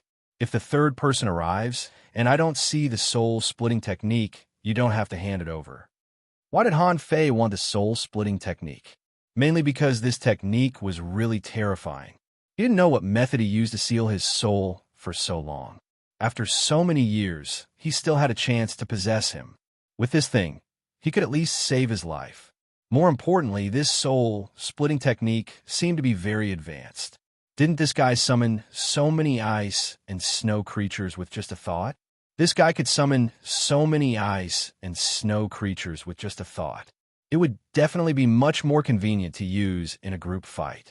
The third eye between the man's eyebrows flickered. He stretched out his hand, and the ice and snow condensed into a small ice cube in his hand. As spiritual energy flashed in his hand, a moment later, The small ice cube was thrown to Han Fei. You and I have no grudge. The snow god's temple has long been silent and desolate. There is no treasure better than the soul-splitting technique here. As he spoke, the man was slowly retreating. Han Fei immediately shouted, "Stop! Don't move." The man looked awful. "I've already given you this technique. What else do you want?" Han Fei sneered. "Let me check it first. I'm not afraid to tell you that I've already been fooled once. This time, if you dare to lie to me, I don't need to tell you the consequences, do I?" Han Fei grabbed the ice cube and was about to check it. Tang Gu hurriedly said, "Wait a minute. Will it be dangerous?" Han Fei shook his head. "It's okay. My soul power is not weak. Since I was safe and sound last time, I could be safe this time too. Keep an eye on this man." Tang Gu pointed his halberd at the fake Su Mo, and Han Fei scanned it with his soul, only to find nothing wrong with it. However, when Han Fei finished reading the entire jade slip, a string of information emerged. Soul-splitting technique, incomplete. Note: soul-splitting technique. This technique can tear apart one's soul and transfer it to another body. It can also be used to control living beings without consciousness. When the body was destroyed, it could forcefully seize a large number of souls and absorb the power of the souls to maintain the existence of the soul so that it could be used for possession. Drawback: this is incomplete. Once cultivated, the lightest consequence is stupidity. The most severe consequence is the destruction of the soul. Deduction: soul-splitting technique, complete version, deduction cost, 500,000. Han Fei's expression didn't change. He just said indifferently, "No problem. By the way, brother, I'm not a person who doesn't keep his word. You can leave, but before that, can you tell me what the Age of Chaos is like?" That person secretly heaved a sigh of relief. In the Age of Chaos, great stars fell above the 9 heavens. Immortal palaces withered. The other races in the sea took advantage of the situation to rise up and fought against us for a long time. Originally, the war between human beings and the Sea Clan had been going on and never stopped. However, in the Age of Chaos, it is said that above the 9 heavens, alien races descended from the sky, and a large number of strong people in the Immortal Palace were killed. They all closed their mountains to avoid the war, resulting in the Age of Chaos in the human world. Such a bad situation lasted for as long as 3,000 years. Until, as soon as this person said this with a bang, someone jumped out of the water. Han Fei directly launched the draw technique and shouted at the same time, "Kill him." This person was distracted by the person who just popped up and was about to escape, but he didn't expect that Han Fei, who was still amiable a moment ago, would suddenly attack him with all his strength. If he was in his heyday, he wouldn't be afraid to fight with his own body. But now, after all, he was just possessing a body, and no matter how strong he was, he couldn't exceed the strength of a hanging fisher. Besides, his strength was his soul. Immediately, this person tried to condense an array again. However, a circle of seawater suddenly rolled up and wrapped him up. The infinity water was activated, rubbing against the defense array that this person condensed, making a cracking sound. Tang Gu activated the most powerful halberd technique of the Heavenly Sword sect. The big halberd, with scarlet and brilliant killing intent, was slashed down and dragon roars echoed. Pucci. On the other side, Yi Xiangxiang was flashing close. Before she arrived, the fake Su Mo in front of her had already been struck to death. It was all because of his bad luck. As soon as he came out, he ran into Han Fei and Tang Gu. It wasn't easy for him to possess a decent cultivator, but his strength hadn't grown up yet. He really had a lot of abilities, but he couldn't use them. Unexpectedly, in the end, he still couldn't escape the fate of being killed. However, when Yi Xiangxiang rushed at him, Han Fei immediately roared, "Protect your soul and don't come over." Yi Xiangxiang was stunned, and even Chu Hongye, who had just emerged from the water, hurried to protect her soul. Sure enough, Su Mo was hacked, but a weird force in the void leaped at Tang Gu. Tang Gu vomited blood. At the same time, a terrifying pressure burst out of Tango and pressed Han Fei, who was closest to him, to the ground, making it impossible for him to move. Yi Xiangxiang, who was still in midair, wasn't much better. She fell to the ground, with blood flowing out of her mouth. Chu Hongye was the furthest away, but she was forced to sit on the ground, her face pale by the powerful pressure. At that time, Han Fei was dumbfounded. Bursting out with spiritual energy, he struggled to stand up and help Tango. Although he didn't know how to help, he had to do something. However, the pressure disappeared as quickly as it came. In the blink of an eye, it disappeared without a trace. Tango, on the other hand, breathed heavily with his halberd. With an awful face, Han Fei jumped to his feet and pointed his saber at Tango. Son of a **, get out here. Believe it or not, I'll tear down your snow god's temple and torture the master of the snow god's temple. Tango tilted his head, looked at Han Fei, and grinned. I'm fine. Han Fei was furious. Stop pretending. You don't believe me, do you? I'll chop this tree first. Do you believe me? Yi Xiangxiang and Su Hongye were both stunned. What was going on? They were dealing with Su and Mo together just now. Why was Han Fei so excited now? He seemed to be fighting Tango. Tango was amused. I'm really fine. I don't know why, but a strange power suddenly appeared in my mind and tore his soul to shreds. Of course, Han Fei couldn't believe it. He simply roared, Then answer my question. Where do we live? What do we store in our family's vat? Tango grinned, even wider, and replied telepathically, The Blue Sea Town, the heavenly water village on the cliff nearest to the East Market. There's a small, shabby hut in front of the door with 12 clams in it. Han Fei was instantly relieved. Then he asked in shock, Wait, what happened just now? What happened? Tango shook his head. I don't know. This is the first time I've seen anything like this. Tango, on the other hand, looked rather awful. The man just now was truly terrifying. He tried to swallow my soul by force. Then, I don't know why, but a strange power suddenly appeared, and it seemed to easily tear that person's soul apart. Han Fei was dumbfounded. What happened? Was there a demon purification pot in Tang Ji's head too? Or was it a treasure similar to the demon purification pot? It must be noted that he had just learned that the demon purification pot could prevent others from possessing him and could be used as a treasure to protect his soul. But what about Tango? Han Fei couldn't help but ask, Is there anything weird in your head? For example, a divine weapon, a treasure, a calabash, an old grandpa. Dumbfounded, Tango subconsciously shook his head. Why? Why are calabashes and old grandpas in my head? Han Fei took a long breath. It's fine, it's fine. I thought that there was an incredible grandpa living in your head. At every critical moment, he would stand up and tear the enemy apart. Tango. At this moment, Yi Xiangxiang and Su Hongye had arrived quickly with shock on their faces. Yi Xiangxiang asked in panic, What was that? Was that Su Mo's last resort? Su Hongye was alarmed. It was so powerful. I couldn't resist at all. I felt that I would be torn apart at any moment. Tango pondered. It must be Su Mo's last counterattack.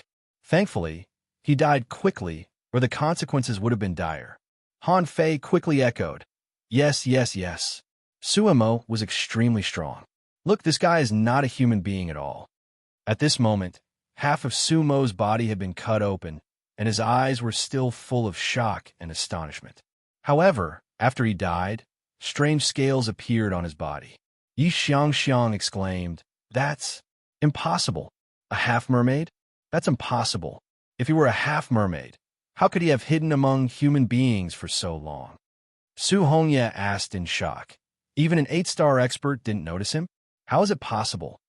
Han Fei nodded deeply.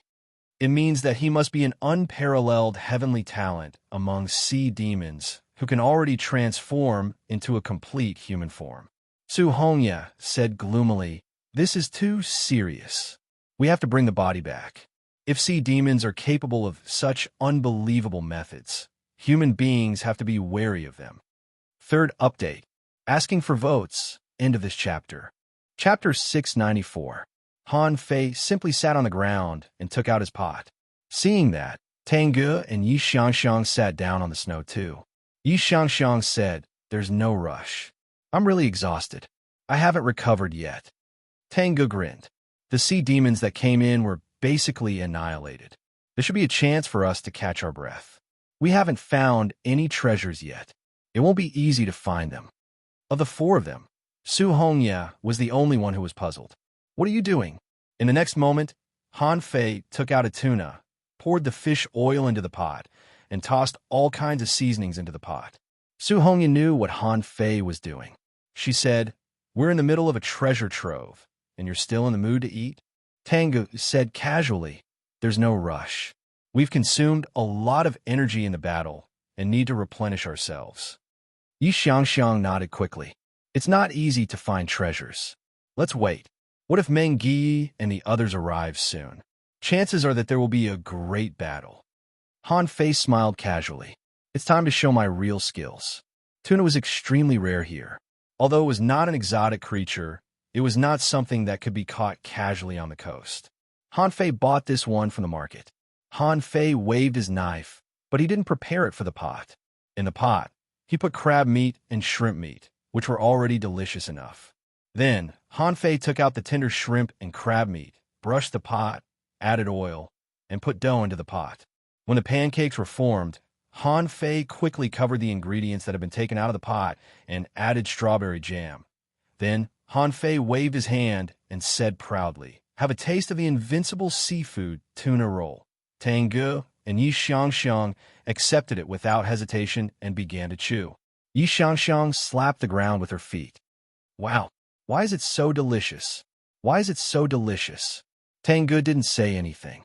He already knew that Han Fei's food was delicious. All he needed to do was eat it. Su Hongye took a bite suspiciously. Then, she gasped hard, feeling that she couldn't think straight.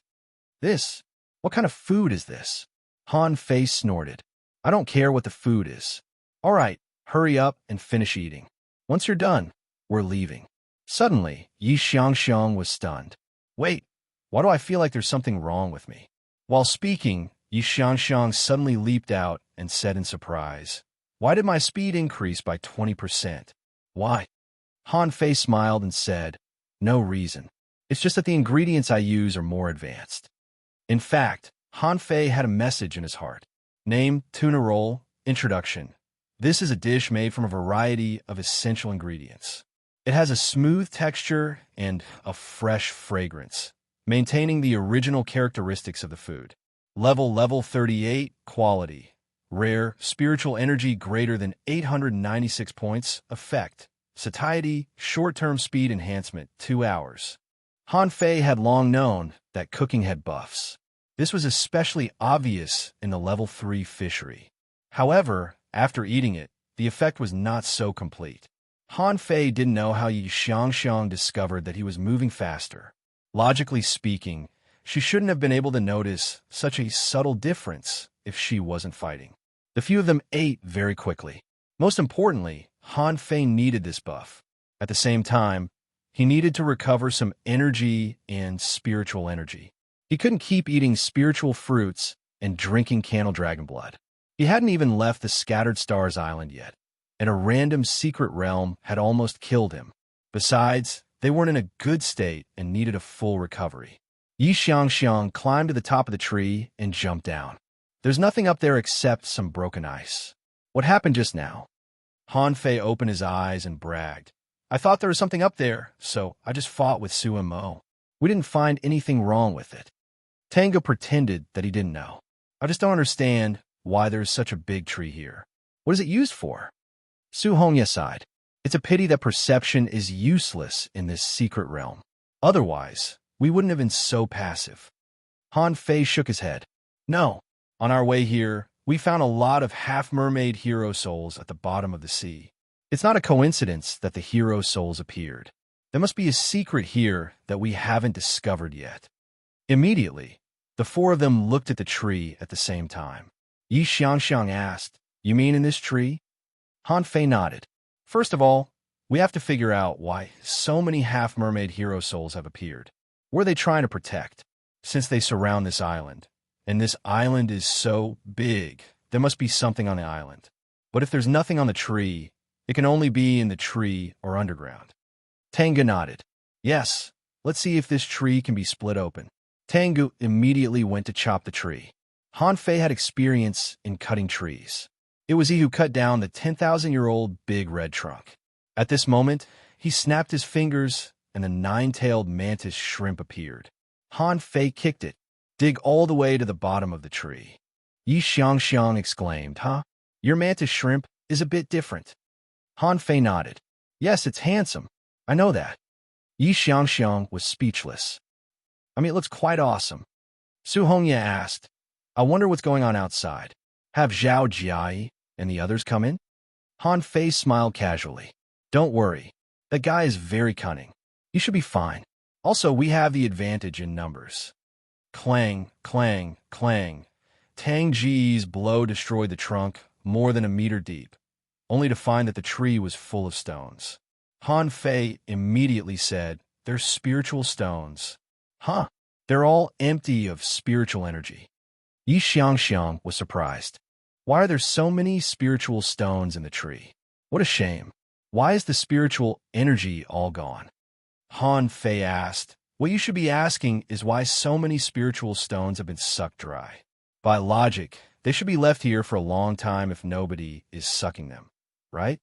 Tengu said, Let me split it open again. Han Fei shook his head. No, it must be underground. Su Hongye asked in confusion. Why are you so sure? Han Fei chuckled. Take a guess. Of course, Han Fei wouldn't tell her that he had once dug the 10,000-year-old big red trunk. Sure enough, after about half an hour, the nine-tailed mantis shrimp crawled out of the ground and rolled on the ground. The nine-tailed mantis shrimp's information was imprinted in Han Fei's mind that there was a flower below. However, it couldn't help but eat the flower. Han Fei flew into a rage and went up to kick it.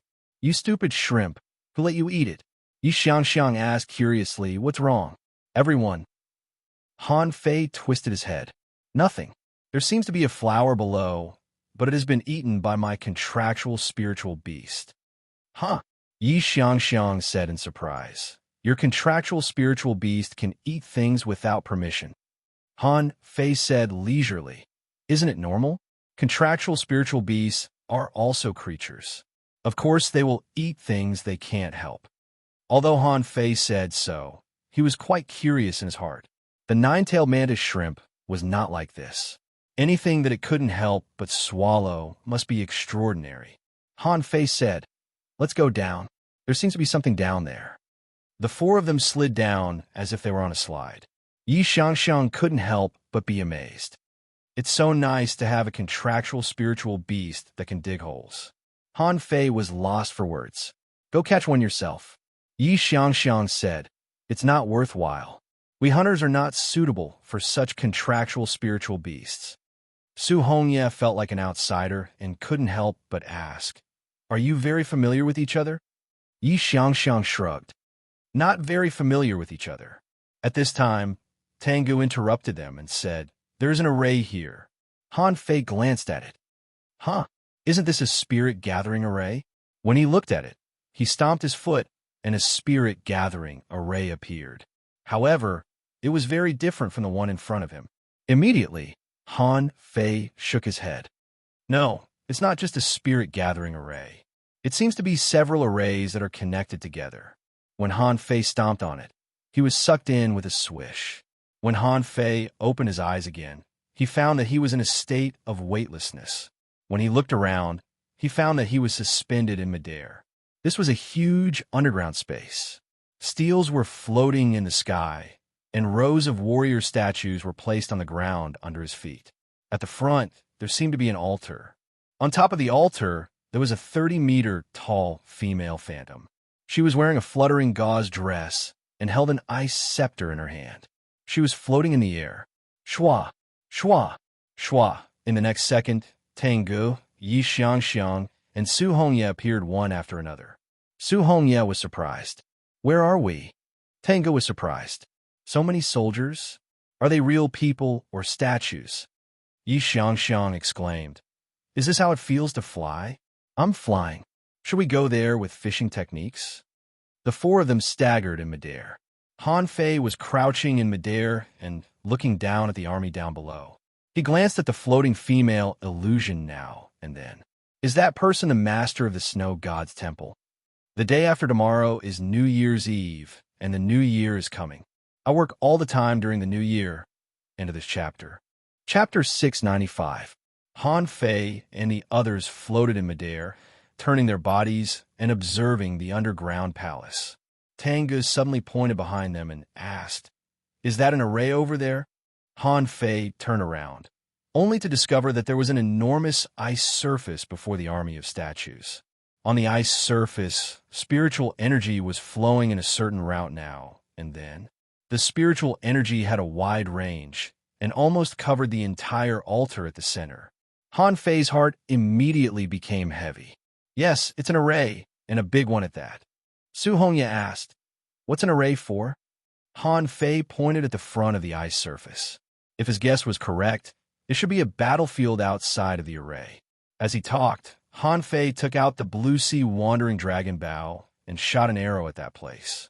The arrow of spiritual energy exploded, and shadows immediately floated out of the ground one after another. Yi Xiang exclaimed, "The heroic souls of the half-mermaids? Why do they all die here?" Han Fei chuckled. "Because of the altar occupied by the woman at the center, of course. If my guess is correct, there must be something special on the altar. Both human beings and the half-mermaids want it. They're at an impasse here." Tengu raised a question. "But why are there statues of human beings on the ground? If this is a battlefield, there should be real people here." Han Fei was slightly confused too. Are those statues actually real people? Su Hongye said, "That's impossible. When I came in, I checked the statues, and they were indeed made of stone. Their bodies are made of stone too." Han Fei asked, "What if it was a spell that turned them into stones?" Su Hongye was briefly stunned. How can there be such a terrifying spell? Han Fei couldn't help but think of the ghost-eyed giant crocodile that was still guarding the Thug Academy. The guy could petrify anything with just a sweep of his eyes. Yi Xiang said, "Hey, why are you thinking so much? Let's go to the altar at the center first. Now that there are only four of us, we can take whatever we want." Su Hongye said, "No. If it is as we have speculated, and the central altar is so important, do you think we can easily ascend it?" Han Fei actually wanted to go there too. However, being careful, he took out his fishing rod and hooked it at the statue below. "We can get closer first." All four of them felt that it was feasible. Regardless of whether he could go up or not, it was always right to get closer and take a look. However, before they went down, something flashed past them. Suddenly, there was a loud explosion. A familiar figure crashed through a stone door from the other side and flew in. Zhao Jiai seemed to have been attacked by someone else. When he entered, he suddenly realized that he was flying. He was dumbfounded. When he saw Han Fei and the others, he immediately shouted, "Over here, help!" The four of them realized that Meng Yi and the others had broken in. The four of them hurriedly cast their fishing hooks at Zhao Jiai. At the same time, a group of people barged in through the hole. Meng Yi, Chen Aochen, and Ning Dong were among them. However, there were only 6 humans. Where the others? Han Fei's heart immediately sank. Is he dead? Apart from them, the 3 Murlocs wearing golden battle suits and holding golden harpoons were also there. They were followed by 2 half-mermaids and heavenly talents. There were 5 of them in total. Yi Xiang looked awful. Something seems to have happened. Right after Yi Xiang said that, another 3 people rushed in from the entrance. Han Fei knew one of them. Wasn't it Chun Chun who was separated from him? Apart from Chun Chun, there was also a hunter and a half-mermaid. However, the 3 of them behaved rather strangely. They didn't float like Meng Yi and the others when they came in. Instead, Chun Chun simply stepped on the ice, and the spiritual energy on the ice flickered faster. "Don't touch the array!" Han Fei immediately roared. Meng Yi, on the other hand, roared at Han Fei. The 3 of them have been possessed. They're no longer human beings. Han Fei's blood froze, and he looked at Tengu. Had the three of them been possessed? In the next moment, Han Fei's guess was confirmed. After the three of them ran on the array for a while, the array began to change. Suddenly, Chun Chun roared, "Whoever disturbs the palace master will die." Following Chun Chin's roar, thousands of ice blades floated in the air. They swept at Meng Yi and the others like dragons. However, those who could survive in such a situation were all cunning people. The moment Meng Yi and the others flew up, they cast their fish hooks into the ocean of statues. They quickly flew to Han Fei's side. However, when Han Fei saw that the fish hooks were tied to the statues, spiritual energy suddenly quaked under the feet of the statues. Han Fei roared again, "Let go! Don't come any closer!" However, it was too late. Before Meng Yi and the others realized what was going on, endless white mist rose from the entire underground palace, and there was a glow in the mist. Then, Han Fei couldn't see anything. Everybody around him had disappeared without a trace. Tengu, Tengu, Yi Xiang Xiang, Su Hongya? Damn it, Meng Yi is such a stupid teammate. This time, things are getting out of hand. Is this an illusion or something? Han Fei found himself in a world of ice and snow, and he fell from the sky to the ground. Creak! He stepped on the snow and heard the sound. He lifted his foot, and a realistic footprint appeared. Is anyone there? Han Fei looked around and shouted, but his perception still didn't work. In this boundless white smoke, it was impossible to see anything with the naked eye. I'm here. Hearing Tang Ji's voice, Han Fei roared, "Don't move. Keep talking, I'm coming." Tengu said, "I don't think we are in the underground palace anymore." Han Fei smiled bitterly. "I know. Look, when I step on it, it makes a creaking sound." After running for about 500 meters, he saw Tengu, who was looking around with his halberd. The two of them could only see each other when they were 3 meters apart. Seeing Han Fei, Tengu smiled and said, "Hurry up and find someone else." Han Fei paused for a moment and suddenly slashed the blood-drinking knife at Tengu. Tengu blocked with his halberd and asked in surprise, "What's wrong with you?" "It's me." Tengu was stunned. "Have you been bewitched?" Han Fei immediately sneered. Although Tengu smirks when he sees me, he doesn't smile like this. Han Fei knew something was wrong the moment he saw Tengu. Although the person in front of him looked exactly the same as Tengu, Tengu wouldn't laugh at this moment. Besides, Tang Ji's big grin was a gratified smile. What's there to be gratified about? Tengu was still explaining. "I am Tengu." Han Fei attached to the 9-tailed mantis shrimp. "Fine. Then let me ask you, what is your spiritual beast?" Tengu immediately replied, "The dragon feather lobster." Han Fei was stunned. Did I guess wrong? But Han Fei still felt that something was wrong, so he said again, "Summon the dragon feather lobster." "Let me have a look." Tengu quickly put down his halberd. "Don't be rash. Let me show you." With a flash between Tang Ji's eyebrows, the dragon feather lobster suddenly appeared. However, before Tengu realized what was going on, the moment the dragon feather lobster appeared, a knife light slashed at him. The terrifying, invincible fighting intent directly split Tengu in half and turned him into a mass of snow. Han Fei sneered. I knew it was fake. If it were a real person, he would be able to read the data of the dragon feather lobster at first glance. However, although the dragon feather lobster was simulated, there was no data. It was definitely fake. The fake Tengu was cut, which made Han Fei vigilant again. In this case, he shouldn't trust anyone anymore. The reason why he could see through Tengu at a glance was that he was very familiar with Tengu. But if it were someone else, unless they summoned their spiritual beast, there would be no other way to identify it. Han Fei walked less than 300 meters in the snow. Suddenly, he felt a tingling behind him. Immediately, he leaned to one side, put on an ultra-quality battle suit, and slashed backward. This time, a person that Han Fei was not familiar with appeared. If Han Fei remembered correctly, he should be a hunter from Sumo's team. This person looked at Han Fei, and Han Fei also frowned and looked at him. Seeing Han Fei, this person heaved a long sigh of relief. Sorry, I came here because I heard the sound of fighting just now. I didn't expect it to be one of us. Han Fei quickly waved his hand. Hey, let's not talk about whether you are one of us or not. Summon your spiritual beast first. Let me take a look at it. Only after I see it can you be one of us. That person. The person was lost for words. What do you mean? Han Fei sneered. Literally.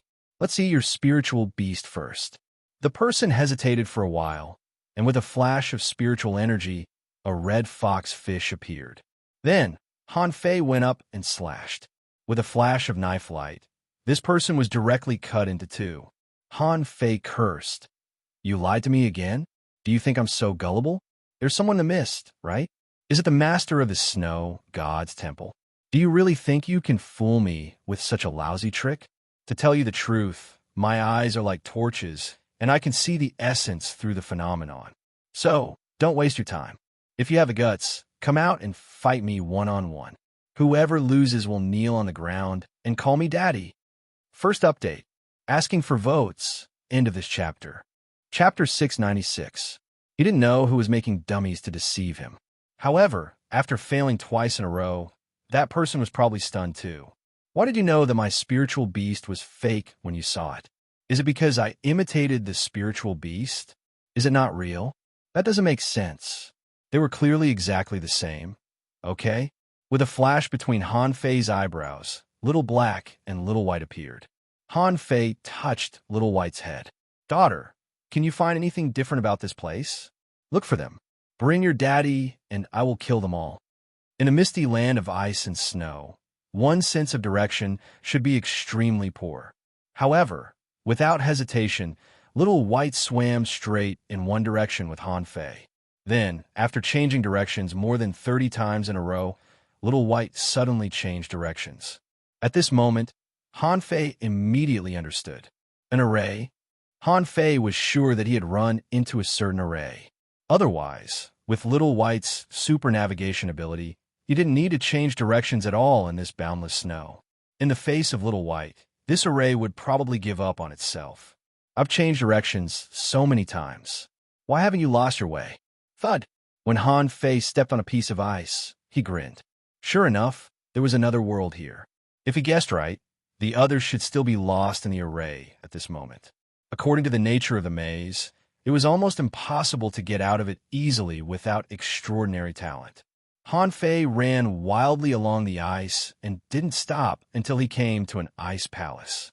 This palace was not very large, no more than 100 meters high, and the gate was also made of ice as clear as glass. Creak!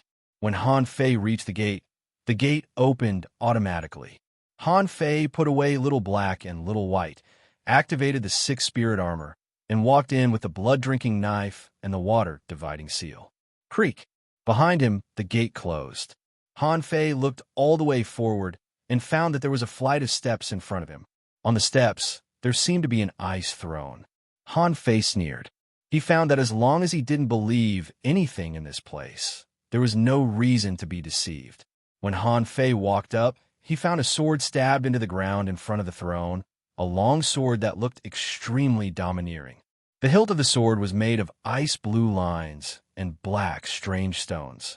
As for the body of the sword, Han Fei felt that it was made of ice and strange stones. Moreover, it was constantly emitting a faint blue light. Han Fei stared at the sword thoughtfully for a while. It would be a lie to say that he wasn't tempted. However, the people living in the Snow God Palace were all liars. Sticking a sword here, wasn't it obvious that it was for someone else to pull out? Heh, I won't pull it out. I would really like to see what kind of thing is trying to pull a prank on me. To think that it would go so far as to use a sword to scare me off. Han Fei took 2 steps forward, sat directly on the ice throne, and crossed his legs. Han Fei took out a spiritual fruit, took a bite, and then an ultra-quality spiritual weapon appeared in his hand. It was the long saber that sealed the hopping fish. With a thought from Han Fei, the long saber automatically flew out and slashed at the domineering long sword. Frostmourne Kacha! Pooh! A strange power broke out, and the ultra-quality long saber that had a sealed spirit was broken. As for Han Fei, almost at the same time, blood flowed from his mouth and nose as he suffered backlash. Han Fei was so scared that he stood up from the ice throne with a whoosh. What the hell? Han Fei swallowed, hurriedly cast the divine healing technique on himself, and then stared at the long sword carefully. Han Fei's heart was pounding. He quickly looked around, only to find that there was nothing but ice around him. His eyes immediately burned with eagerness.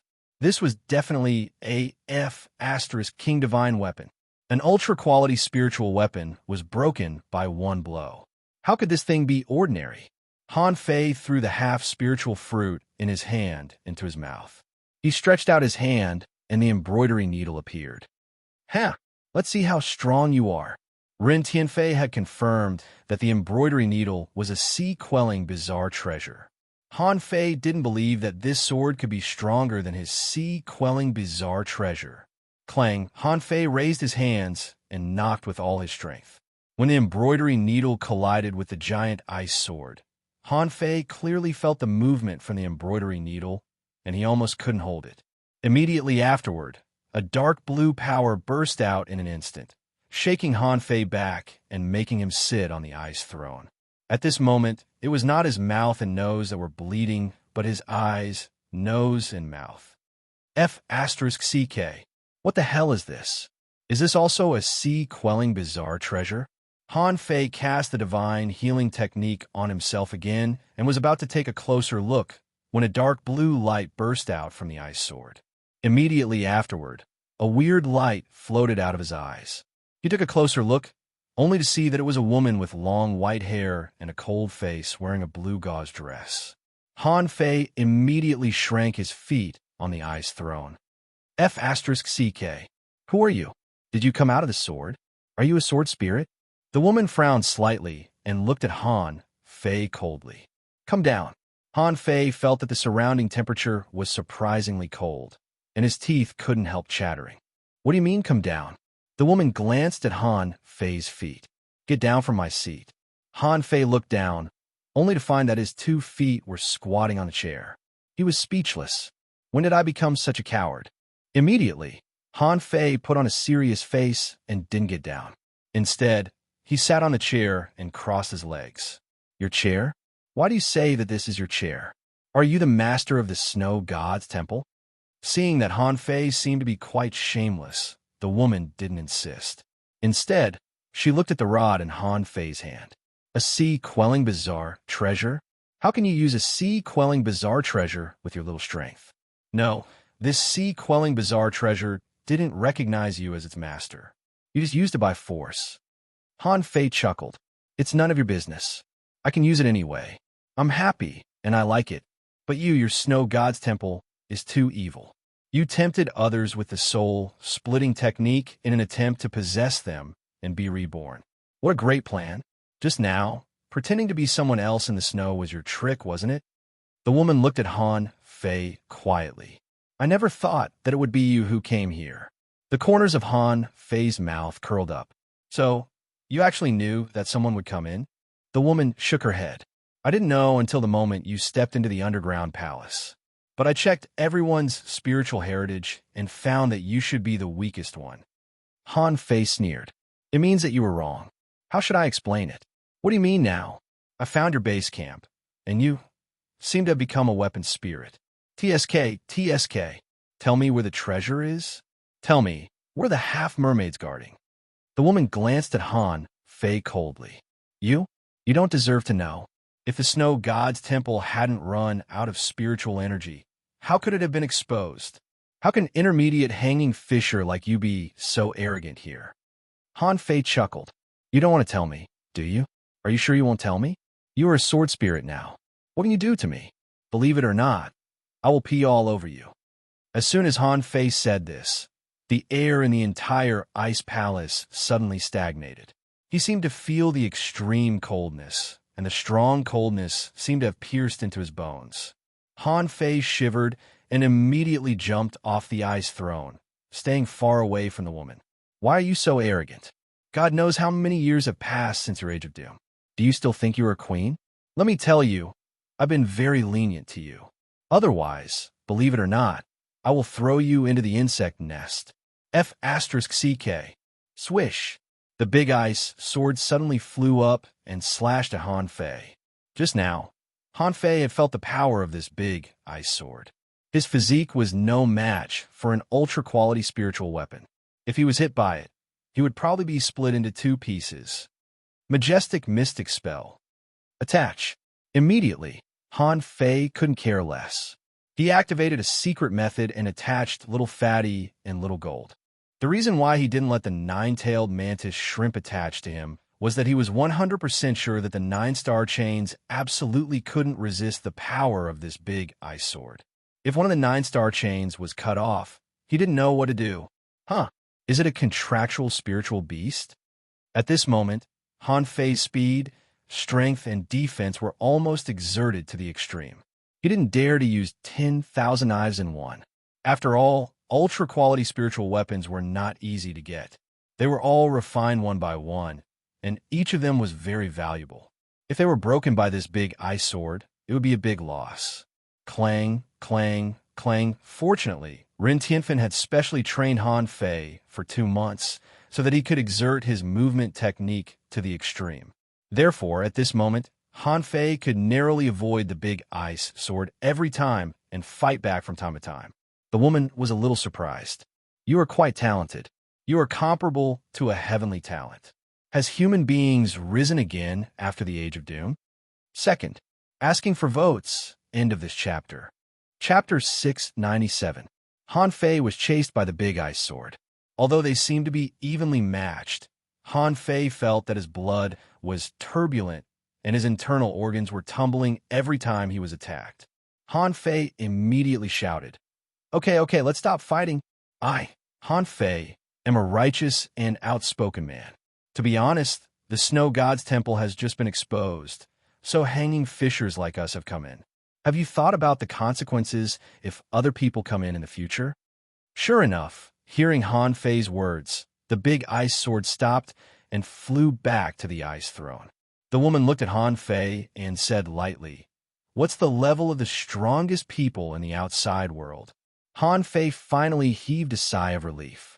Panting heavily, he said, The strongest? How would I know? I'm just a hanging fisher. But are explorers considered strong? The woman nodded. Of course. Your current cultivation system was originally passed down from the end of days. Explorers are naturally strong. They left the infinite ocean and attacked the Sea Clan. They're certainly not weak. Han Fei patted his chest. Oh, there are explorers, but I don't know much about them. There seems to be a venerable behind them. That's just a rumor.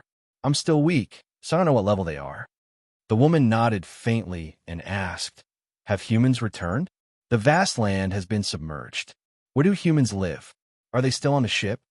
Han Fei shook his head. Of course not. Now humans all live in the sky. Nonsense. Only the Divine Palace can live in the sky. How can mortals set foot in it? Besides, the stars have fallen and the Divine Palace is desolate. How can anyone go in? Han Fei frowned. This was not the first time he had heard of the Divine Palace. The first time he heard of it was in the Undersea City. At that time, the last words Li Huang said before his death seemed to be, When the Undersea City is rebuilt, I will return to the Divine Palace. Han Fei sneered. What do you know? I've never heard of the immortal palace you're talking about. Humans now live on Levitating Island and fly in the sky with the help of levitating stones and formations. Floating stones? The woman was taken aback. After a long time, she slowly said, So, the levitating stone can be used like this? Han Fei warmed up, took out an energy fruit, and took a bite. Han Fei said, Let me tell you, human beings are crazily searching for treasures. There's basically no land in the sea.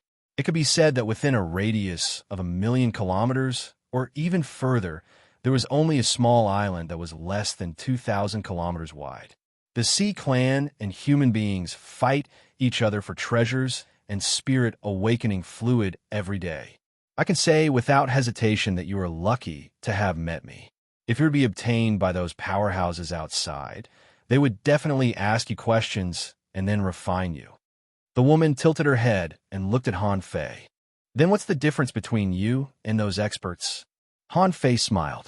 Of course I'm different. I could choose not to refine you. Moreover, I'm not bragging to you. I will eventually become stronger and stronger. If you follow me, I will definitely not disgrace you in the future. So, acknowledge me as your master. Whoosh! Seeing that the big ice sword was about to rise again, Han Fei hurriedly waved his hand. I'm just kidding. Don't be so serious. Han Fei couldn't help sweating.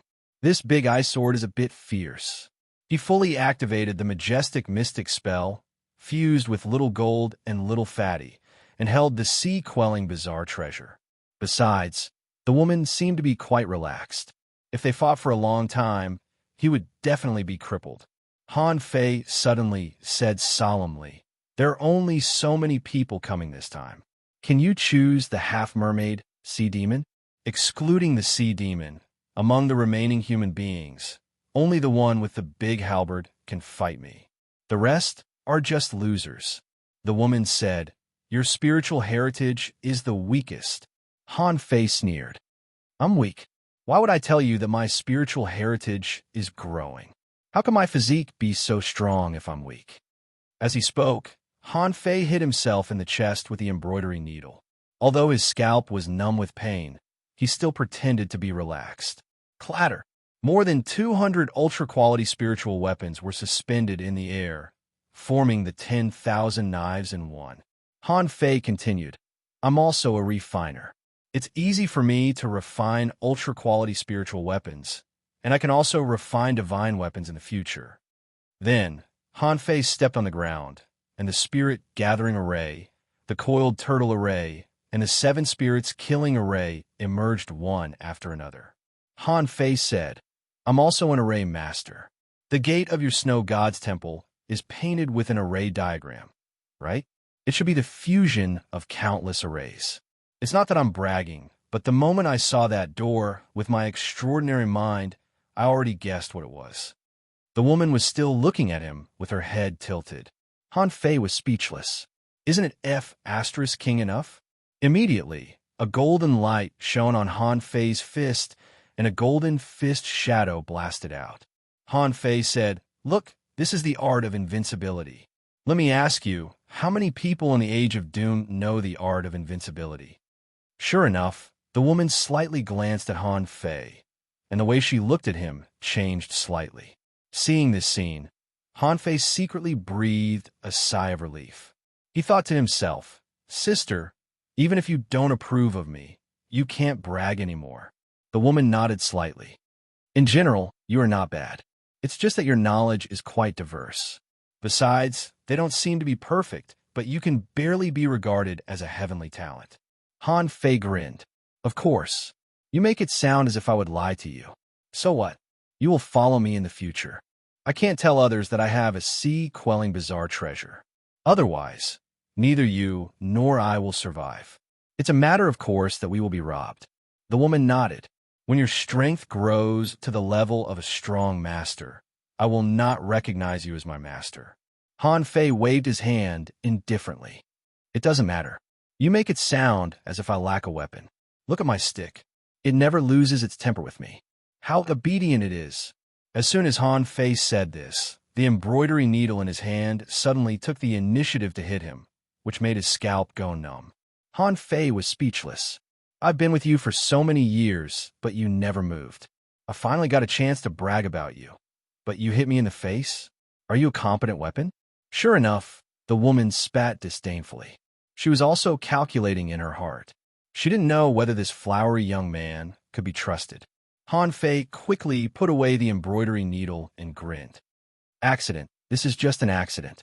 I'm competing for your favor, you know." The woman looked at Han Fei. "If you want me to follow you temporarily, you need to promise me a few things." Han Fei patted his chest and said, "Tell me, I can do it. I will definitely do it for you." The woman said, "First of all, you need to give me 10 million points of spiritual energy every month to nourish the sword." Puff! Han Fei was dumbfounded. 10 million? Every month? The woman frowned. "You don't want to?" Han Fei immediately shook his head. "No, I'm very willing. But 10 million points of spiritual energy, look at my current level. Do you think I can easily get 10 million points of spiritual energy every month? Han Fei thought to himself, I have spiritual energy, but why should I give it to you for free? The woman pondered for a moment. How much can you provide? Han Fei stretched out 2 fingers. 2 million points, is that enough? You know, this is already very high. It's the same for other people's breakthroughs. The woman sneered. 2 million? Is this how you call yourself a genius? Can 2 million points of spiritual energy support you to refine so many ultra-quality spiritual weapons? Han Fei felt that it made sense. He seemed to have exposed too much of his wealth before. He couldn't help but raise another finger.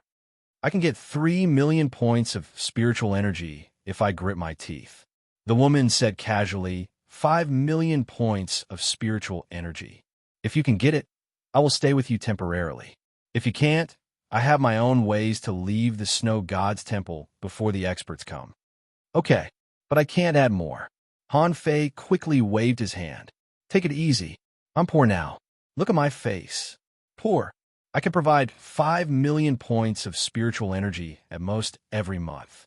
The woman didn't intend to bargain with Han Fei and continued.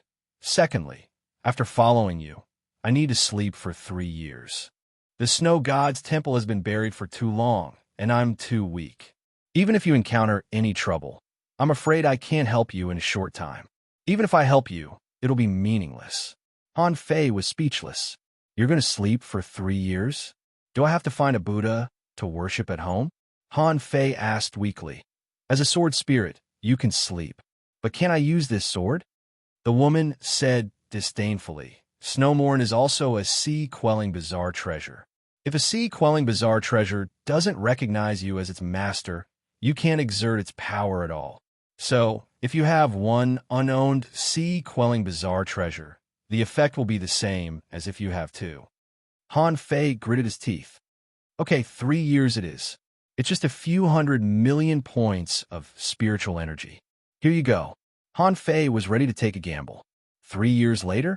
Haha, in 3 years his strength would definitely soar. By then, he would definitely suppress this woman and make her kneel on the ground and call him daddy. Han Fei asked, that's all. The woman added, there's one more. Han Fei almost couldn't hold back his fist. I really want to punch you to death. Not only do you want spiritual energy, but you also have so many requirements.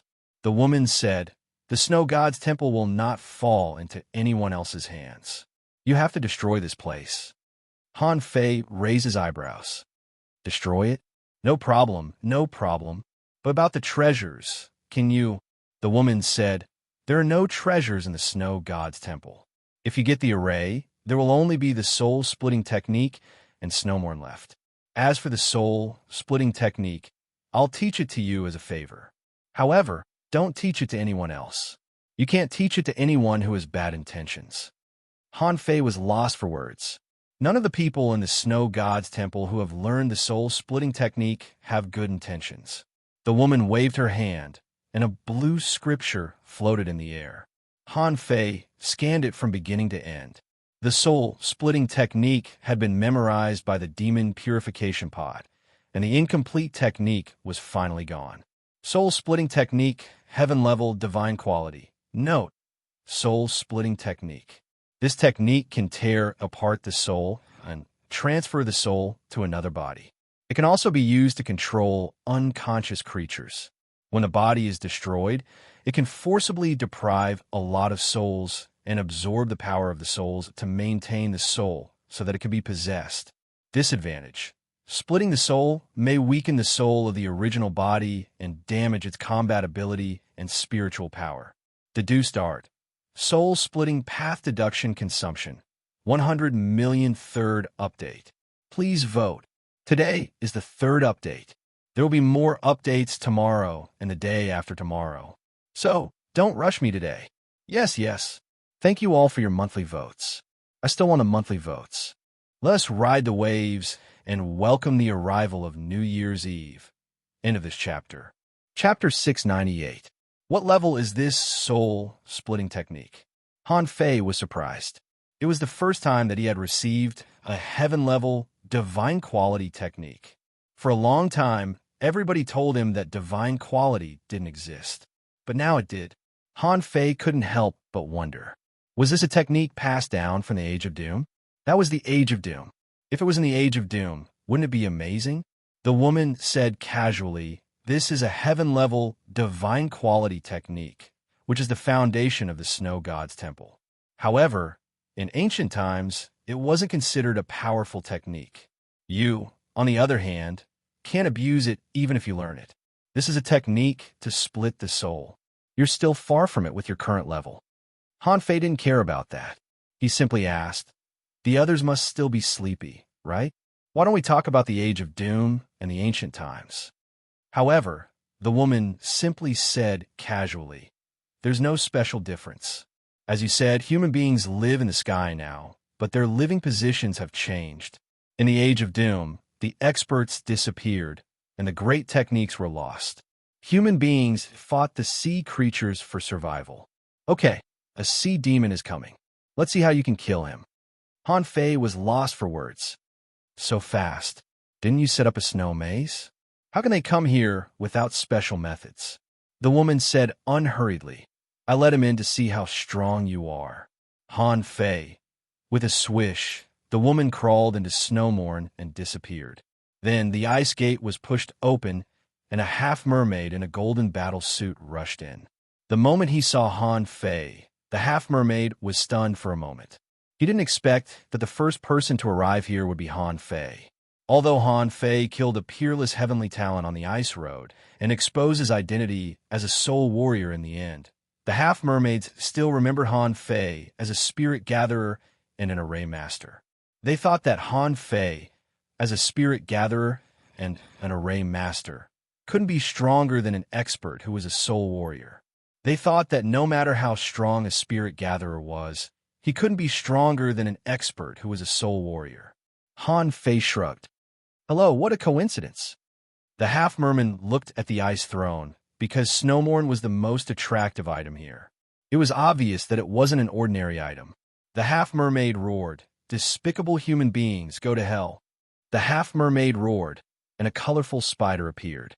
With the fusion of the half-mermaid and the companion spirit, this guy had 8 sharp claws on his back, and these sharp claws pierced the void, forming big void thorns. Han Fei's body shook, and the blue sea wandering dragon daggers flew out. The 10,000 knives in one swept out, like a dragon out of the sea. Han Fei pulled out a knife, and a terrifying knife light appeared in front of the half-mermaid in the blink of an eye, startling the latter. Clang! At this moment, he could feel the benefits of having a divine weapon. His sword-drawing technique was actually blocked. As for the opponent's weapon, it seemed to be intact. As soon as this person blocked Han Fei's blow, a strange light suddenly burst out of his eyes. In the next second, Han Fei's 10,000 knives in one all froze in the air as if they were still. No matter how hard Han Fei tried, he couldn't move them at all. F***CK. What kind of divine technique is this? Han Fei immediately moved, attached to the 9-tailed mantis shrimp, and tried to roll back the blue sea wandering dragon daggers with a 9-star chain. Sure enough, under the interference of external forces, the blue sea wandering dragon daggers were forcibly taken back. This person must have some kind of pupil technique that could freeze a part of space. If Han Fei was swept by him, wouldn't he be at his mercy? Immediately, Han Fei kept a distance from him. Seeing that the drawing technique didn't work, he took out the blue sea wandering dragon bow. Without any fancy moves, Han Fei was ready to shoot the 7th arrow. The spiritual energy around him was suddenly emptied and gathered into an arrow of spiritual energy. A total of 12,800 points of spiritual energy drained Han Fei's spiritual energy. But fortunately, Han Fei replenished it quickly, and his body was inexplicably filled with spiritual energy again. However, this attack was still too powerful for Han Fei to use. Therefore, blood overflowed from his right arm, and his skin was torn. The half-mermaid also saw that Han Fei was not right. Holding the harpoon with both hands, he stood in front of him. With a swoosh, his whole body was ignited with white flames. On the golden harpoon, a white light appeared, as if it had exerted the sharpness of the golden age chi to the extreme. Swish! Point! The spiritual energy arrow pierced through the air, and the golden harpoon pointed at the air. The two attacks didn't collide head-on. On the contrary, the two of them were charging at each other's main body. The difference was that the half-mermaid had a divine golden battle suit, while Han Fei was only wearing an ultra-quality battle suit. Han Fei stepped on the ground, and the coiled turtle array appeared. He covered his body with a spiritual energy protective cover, and at the same time, the water-dividing seal in his hand turned into a giant seal phantom and struck at the half-mermaid. Boom! On the half-mermaid side, the spiritual energy arrow had already exploded, and ice chips were flying within 100 meters. Gotcha! The water-dividing seal in Han Fei's hand met this blow. It was already full of cracks, but it only lasted for half a minute. Taking advantage of this time, Han Fei stepped on the ground again, and the sixth spirit armor appeared again. At the same time, golden light flashed on his fist. Han Fei also wanted to feel the strength of a divine weapon, so he chose to take this blow head-on. Bam! The water-dividing seal exploded, and Han Fei vomited a mouthful of blood. This big seal had been with him for a long time, and the big turtle sealed and had amazing defensive power, but it still couldn't resist the full blow of a divine weapon. Immediately afterward, the coiled turtle array blocked it again. In just 1 second, it shattered. The sixth spirit armor shattered in just half a second. The spiritual energy protective cover shattered in less than half a second. Han Fei stepped back, and golden light flashed on his fist. He punched out, and the art of invincibility exploded. Clang! However, Han Fei just punched and then immediately moved his fist away. The divine weapon was really sharp. He felt that if he blocked it again, his fist would be pierced.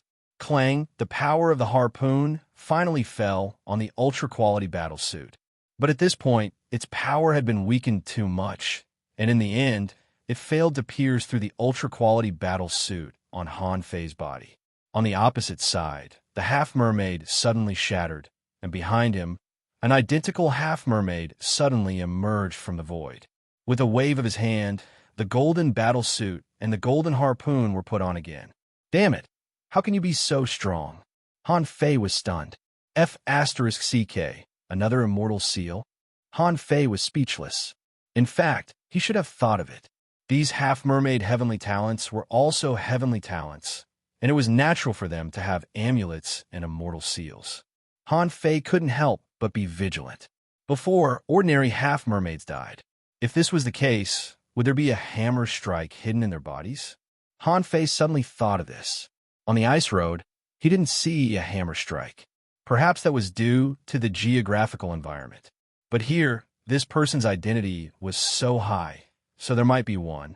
So Han Fei stepped on the ground and activated the majestic mystic spell. Sacrificing Punch. The big blazing red seal blasted across the sky with billowing murderous intent. Different from the War Soul art, the War Soul bow just now directly shattered the opponent's defense. But after that blow, Han Fei's arm was injured, and if he used it again, it would damage his foundation. And the sacrificing punch was also very powerful. Even if the opponent had a divine battle suit and forcibly protected his body, the powerful power of the sacrificing punch would still be enough to kill him. The whole ice palace was filled with murderous intent. Seeing this punch, the opponent's face changed completely. Who the F***CK told me this was a spirit gatherer?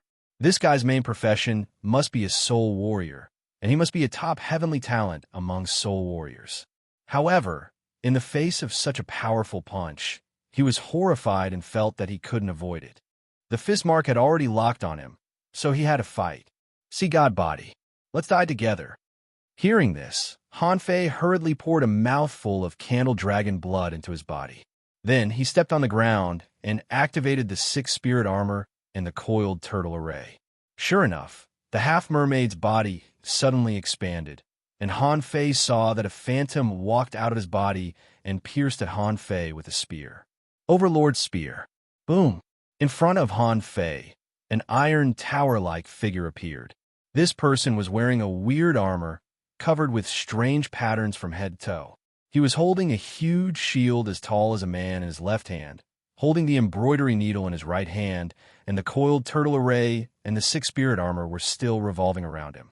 Rumble, Han Fei, and the man were sent flying backward at the same time, as if hit by a mountain. The two of them were crushed hundreds of meters on the ice ground. Puff! Han Fei vomited a mouthful of blood and struggled to sit up. With a thought from him, the iron tower-like man bounced and stood on the ice again, but the big shield in his hand was completely useless. Han Fei chuckled. Overlord, I have a world. So what if you have a death strike? You still can't kill me.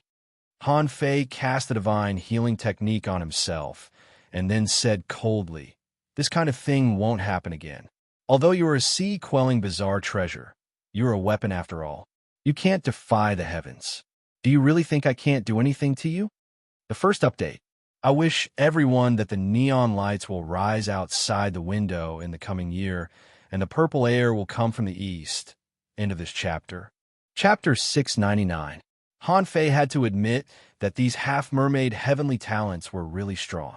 Even though they were killed by him in the end, it couldn't hide the fact that they were unparalleled. The woman reappeared and glanced at Han Fei. You do have a lot of trump cards. If two such half-mermaid heavenly talents appear at the same time, can you still kill them? Han Fei sneered. I know there are two more outside, but I'm afraid that if I take out my real trump card, I'll destroy you too. The woman snorted. Okay, that's enough. Destroy the snow god's temple, and you can leave. Han Fei suddenly said, Don't. I suddenly find that I've been led by you. Let me imagine, if I hadn't come in first, maybe you would have spread the soul-splitting technique too, right? The woman frowned. Why do you say that? Han Fei grinned. The problem is that there are no good people in the snow god's temple. You said that the soul-splitting technique can't be spread to outsiders in case it falls into the hands of those with ulterior motives. But I met two people in a row, and both of them were possessing others. Besides, there should be two half-mermaids and a human being outside that have been possessed. How do you explain that? The woman said, because the people of the snow god's temple never thought that human beings would return again. If the sea monsters broke into the snow god's temple, the snow god's temple certainly wouldn't let them go. Han Fei smiled and walked straight to the ice throne, grabbing a spiritual fruit in his hand and biting it. That sounds reasonable. Then let me ask another question. Did the snow god's temple seal itself? The woman nodded. Of course. Han Fei said, Then I'm curious. If that's the case, the snow god's temple must have had a life-and-death battle with the sea monsters.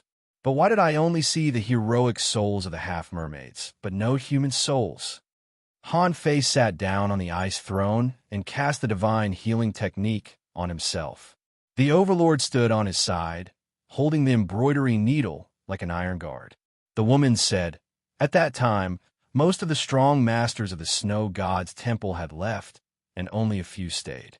It was these people who resisted wave after wave of attacks from the sea monsters.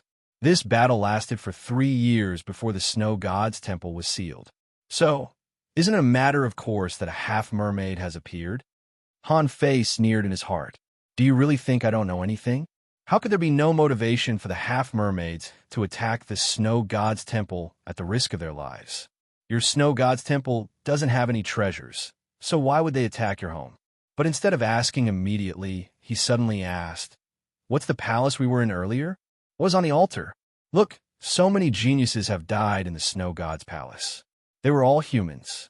Although they lived in different eras, they should at least leave some benefits for humans. After all, we're still fighting the sea monsters. The woman said indifferently, Didn't you see it on the altar? Actually, it's just a mark of mine to seal the power of the snow god's temple. Otherwise, why do you think the snow god's temple could be sealed until now? Han Fei immediately rose and stuffed the spiritual fruit into his mouth. Okay, then tell me, how do I destroy the snow god's temple? Should I use snowmorn? Well, then you have to lend me some strength. The woman shook her head. That's unnecessary. I'll lead the way for you. Go to the altar and destroy the arrays that maintain the seal. What are you doing? While the woman was talking, Han Fei suddenly grabbed the hilt of snowmorn and roared, Melt it. The Overlord immediately took action. The embroidery needle thickened and pressed on Snowmorn. At the same time, abundant spiritual energy surged out of Han Fei's body and enshrouded Snowmorn, burning it crazily. The woman roared, "What are you doing?" Han Fei cursed, "I was almost fooled by you. You're not the master of the Snow God's temple at all. Calabash, seal her completely." Immediately, the demon purification pot appeared. Two vines simply latched onto Snowmorn. At this moment, the woman was absorbed into the sword. However, as a sea-quelling bizarre treasure, it struggled crazily, trying to get rid of the demon purification pot. At that moment, the sword aura raged and left countless cuts on Han Fei's battlesuit. However, Han Fei grabbed the hilt of the sword with all his strength. The arrays on the Overlord were fully activated, and he held the sword with the embroidery needle. The demon purification pot grabbed the sword and dragged it into the pot. Even a sea-quelling bizarre treasure couldn't get away. After all, it was just a sword. Also, it had been here for too many years. The woman exclaimed, "Why?" Han Fei's muscles bulged, and he activated the majestic mystic spell to the maximum, roaring, "Why? Don't you know why? The hero soul exists to protect the Snow God's temple." You're telling me that the hero soul appeared when she tried to break into the Snow God's temple? Just now, you pretended to be a human and tried to attack me twice. Is that what you did to human beings? A moment ago, you claimed that you were testing my strength, but you let in the strongest half-mermaid. You want to kill me, don't you? You mentioned destroying the Snow God's temple twice. I didn't even ask you anything. Why did you destroy it? Do you really think I'll believe you? If I hadn't wanted to get some useful information from you, I would have killed you already. The demon purification pot was unleashing terrifying power. Otherwise, Han Fei and the Overlord wouldn't have been able to control Snowmorn. The woman was screaming crazily. "What's this? How is it possible? How can it seal a sea-quelling bizarre treasure? Let me go. I'll tell you." Han Fei roared, "It's too late. I don't want to know anymore when I know that you're not the master of the Snow God's temple. If my guess is correct, you're not a human at all, but a sea demon, right?" Han Fei's lips curled. "Why are sea demons guarding this place? They have their reasons. I even suspect that the Snow God's temple wasn't built by human beings at all. Instead, it belongs to the Sea Clan. Take it." Under the violent quakes of the demon purification pot, Snowmorn was finally taken in. Then, the spiritual energy in Han Fei's body plummeted crazily, and the spiritual stones in Forge the Universe cracked one after another. The spiritual spring turned into spiritual energy and disappeared into the demon purification pot like running water. The demon purification pot swirled and didn't stop until it ran out of spiritual energy. Han Fei was almost in tears. The seal could be replaced. If he didn't replace it, he would have purged the sword spirit in Snowmorn. It was not hard to imagine the consequences. It would cost hundreds of thousands of points of spiritual energy to seal a creature above level 40. This was a sea-quelling bizarre treasure. The woman had been a sword spirit for countless years, but it hadn't been erased yet. It was not hard to imagine how strong she was. At this moment, the consumption of spiritual energy wasn't as simple as 10 or 20,000 points. It was 1,000,000 points that disappeared. After half an hour, the spiritual spring in Han Fei's Forge the Universe was completely gone, and 80% of the spiritual stones were broken. The demon purification pot was finally stabilized. When Snowmorn was spat out, Han Fei felt that the body of the sword turned blue. All of a sudden, the sword became glamorous and pure. Han Fei had almost vomited blood to refine the treasure. Seeing that the woman had been purged, he wiped his hand on the body of the sword without any hesitation. "Hey, purge!" However, when Han Fei's blood sank into Snowmorn, a lot of his blood was drained in the blink of an eye. Han Fei estimated that at least 20% of his blood had been drained. "Shoot, what's going on?" Han Fei quickly poured the candle dragon blood into his mouth. Then he took out a handful of spiritual fruits and stuffed them into his body. However, the blood on his palm was still flowing out crazily and absorbed by Snowmorn. Han Fei felt that his head was about to explode. He had never refined a superweapon, such as a sea-quelling bizarre treasure. He had a needle, but he had never refined it. The needle wouldn't let him refine it, either. But at this moment, Snowmorn had been polished by the demon purification pot and turned into a real masterless weapon. The first thing that Han Fei could think of was to refine it. But who knew? Was it so difficult to refine a sea-quelling bizarre treasure? 100 seconds later, Han Fei realized that it was not good. His strength plummeted, and more than half of his blood had been drained. Immediately, Han Fei dared not waste any time. He sat cross-legged and began to practice the indestructible body. At such a moment, only by practicing the indestructible body could he draw out the powerful recovery ability of the indestructible body and create new blood. Only in such a way could he not be drained by Snowmorn. During that time, Han Fei was almost enshrouded in a cluster of thick spiritual energy. Every few dozen breaths, dozens of spirit fruits would fly out. Han Fei refined himself as a material for a spiritual weapon with the spirit fusing scripture. It couldn't be helped. To activate the indestructible body required terrifying power that couldn't be achieved through regular means. After practicing the indestructible body several times, he could only polish it with spiritual energy when he just got it. What happened next? Candle Dragon Blood, Fish Fire, Ninth Heaven Lightning, 10,000-year-old Big Red Trunks Tree Fire, Ren Tianfei's Magma Underground Fire. Only such power could promote the rapid changes of the indestructible body crazily. At this moment, even if Han Fei cultivated as hard as he could only maintain the preliminary regeneration ability of the indestructible body. Another half an hour passed. Han Fei's skin was broken, and he was dripping with blood. However, Han Fei frowned. Not enough, still not enough. What should I do? The second night watch. I wish everyone a cup of wine to your heart's content and a peaceful place in the world. End of this chapter. Chapter 700. It turned out that the ice under Han Fei's but had been melted and a big hole had been made. But this was still not enough. Han Fei needed more power to stimulate the regeneration ability of the indestructible body art. Han Fei swallowed hard. In the past half an hour, even with the regeneration power of the indestructible body art, 70% of his essence blood had been drawn.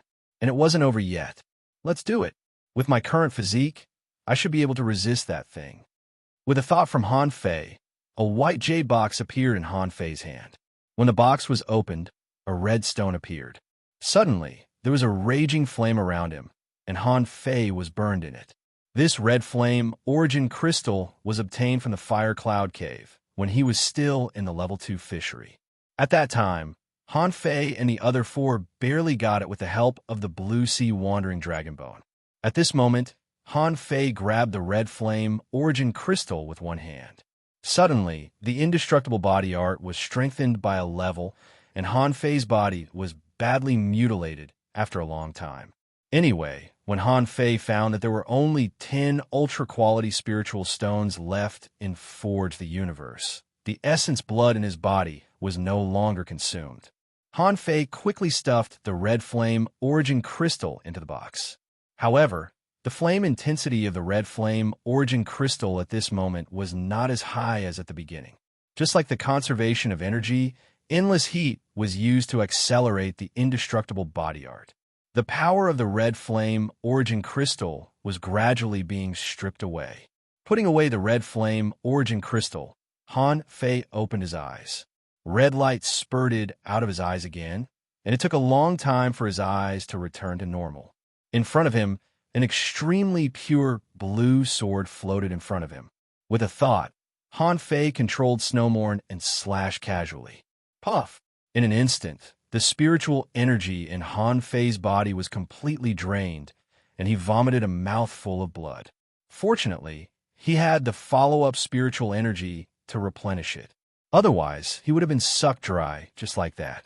Han Fei immediately cramped, and the stored spiritual energy crazily poured into his body. After a few dozen breaths, he wearily propped himself up with his hands. When Han Fei crawled out of the pit, he discovered, to to his shock, that a sword mark extended all the way from his feet to the outside of the ice palace. That 100-meter-tall ice gate was lying on the ground outside on the icy road. Sword marks had been left 800 meters away, creating an icy ravine. Gulp! Han Fei swallowed. Is this the power of the sea quelling bizarre treasure? Han Fei swallowed crazily. Isn't this 2F King strong? He had really just casually slashed at it just now. In the end, he had destroyed the ice palace and created such a huge crack.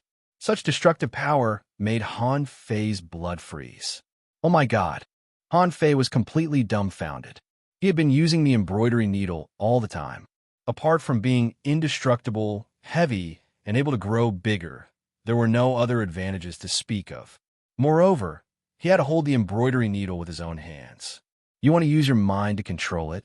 That was simply impossible. However, Snowmorn was unbelievably powerful. Just this casual sword strike was even more powerful than the sacrificing fist seal. After all, even the sacrificing punch failed to shatter the ice gate when it was fully unleashed. However, Snowmorn shattered the gate after only one attack. Also, the sword aura extended more than 800 meters away, which suggested its power. Also, Snowmorn didn't have a weapon spirit at all at this moment. If a super weapon spirit was sealed in Snowmorn, the consequences would be unimaginable. He would probably be sucked to death instantly. Horrified, Han Fei hurried to put Snowmorn back. He couldn't afford to use it right now. If he used it casually, he would really be at the mercy of others. Besides, as an intermediate hanging fisher, if he exerted such amazing power, it would be impossible for him to survive. It was not hard to imagine what would happen if he unleashed such shocking power. Crack! Crack! Crack! The moment the ice palace was pierced through, the array foundation under the palace was broken. The enormous palace was full of cracks, and the ice above his head was falling apart. Han Fei quickly rushed out of the ice palace.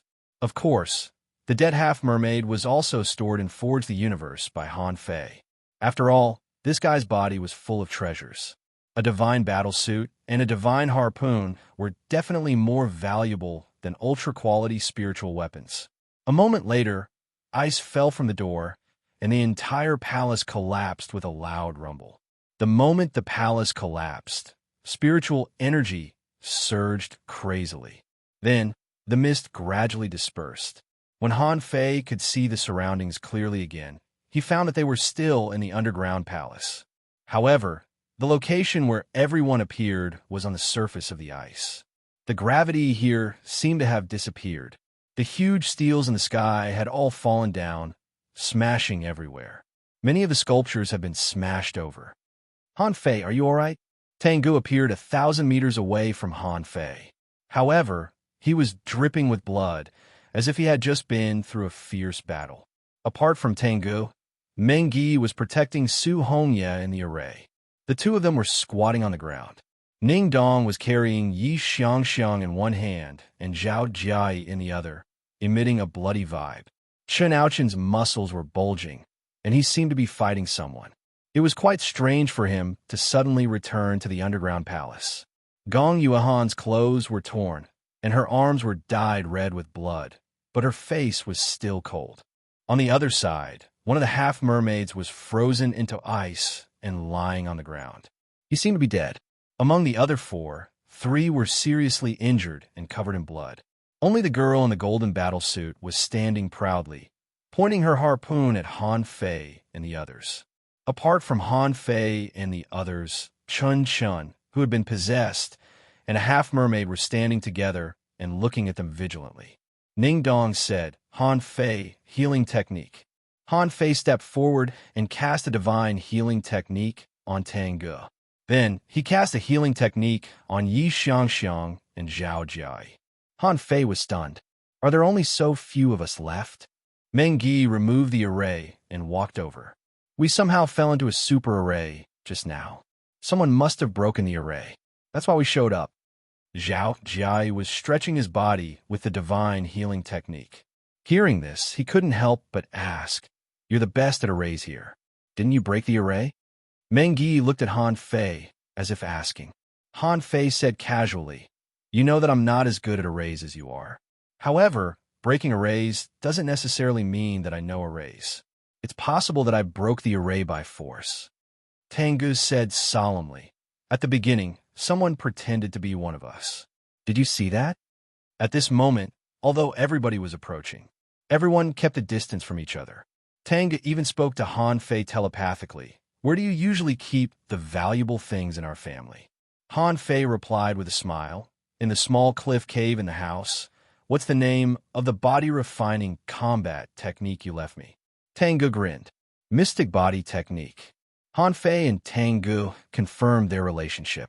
However, it might not be the case for others. Han Fei didn't trust them now. Treatment was treatment, and spiritual energy replenishment was spiritual energy replenishment. But to talk about trust now? After the Frostmourne incident, the only person Han Fei trusted now was Tengu. Tengu must be the same. Gong Yuan said, keep your distance before you go out. Zhao Jia smiled and suddenly said, everybody must have been impersonated. I don't know if it's someone else, but I'm sure it's not old Ning. This guy is too tough. He killed a half-mermaid alone and saved me in Yixiangxiang. Meng Yi asked, how's Yixiangxiang? The corner of Ning Dong's mouth shivered. He ran into the possessed Qin Shun, but he couldn't defeat him. Meng Yi pondered for a moment. I know you're confused. However, there's one thing that hasn't changed. That is, we're all human beings now. So, the 4 half-mermaids, the possessed Qin Shun, and the other half-mermaid are our enemies. Chun Aochin said gloomily. I'm going to meet the 2 possessed monsters. Gong Yuan followed. Count me in. At this moment, everybody was recovering. The half-mermaids, the old monsters, and their own side were all recovering.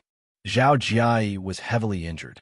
Therefore, Han Fei took on the responsibility of supplying spiritual energy and healing everybody's wounds. Zhao Jia glanced at him. I'm sure it's not Brother Duan. Ha! Anyway, it's him. You're not possessed either. Han Fei grinned. If I were possessed, I would have killed you. Why would I heal you? Han Fei's greatest output of spiritual energy was given to Tengu and Ning Dong. The moment their spiritual energy recovered, they looked at each other. Suddenly, they charged at the half-mermaids. They must have fought a lot in the snowground array. Even a male half-mermaid in a golden battlesuit was heavily injured at this moment. The female half-mermaid was about to burst out when the male half-mermaid suddenly grabbed her and threw her to the entrance of the cave far away. Get out. Go back alive and tell everyone about the prehistoric relics. The female half-mermaid roared and turned to leave quickly. She had suffered a crushing defeat this time. Before she left, she glanced at Han Fei and Meng Yi. They suffered a great loss this time. The first time was because of Han Fei. That B******'s wrong guidance caused them to lose nearly 10 people at the beginning. The second time, she thought it was Meng Yi who set up arrays and poisons to ambush them in the snow. More than half of the half-mermaids were killed or wounded in the ice road, so she remembered them. If she knew that it was Han Fei who proposed the second ambush, how would she feel now? Of course, she probably wouldn't be able to see Han Fei again, because Han Fei was using Duan Zhang's face. The 2 heavily wounded half-mermaid heavenly talents, on the other hand, charged at Tengu and Ning Dong crazily. The male half-mermaid in golden armor, on the other hand, simply rushed to the altar at the center without caring about the safety of his companions. Su Hongye, on the other hand, looked at where the female half-mermaid escaped. I'll go after that woman. Meng Yi said, come back. You're no match for her. Meng Yi glanced at Han Fei and thought to himself, aren't you going to stop that woman from running? Han Fei glanced at the injured people, as if to say, look at them. They're all wounded and disabled.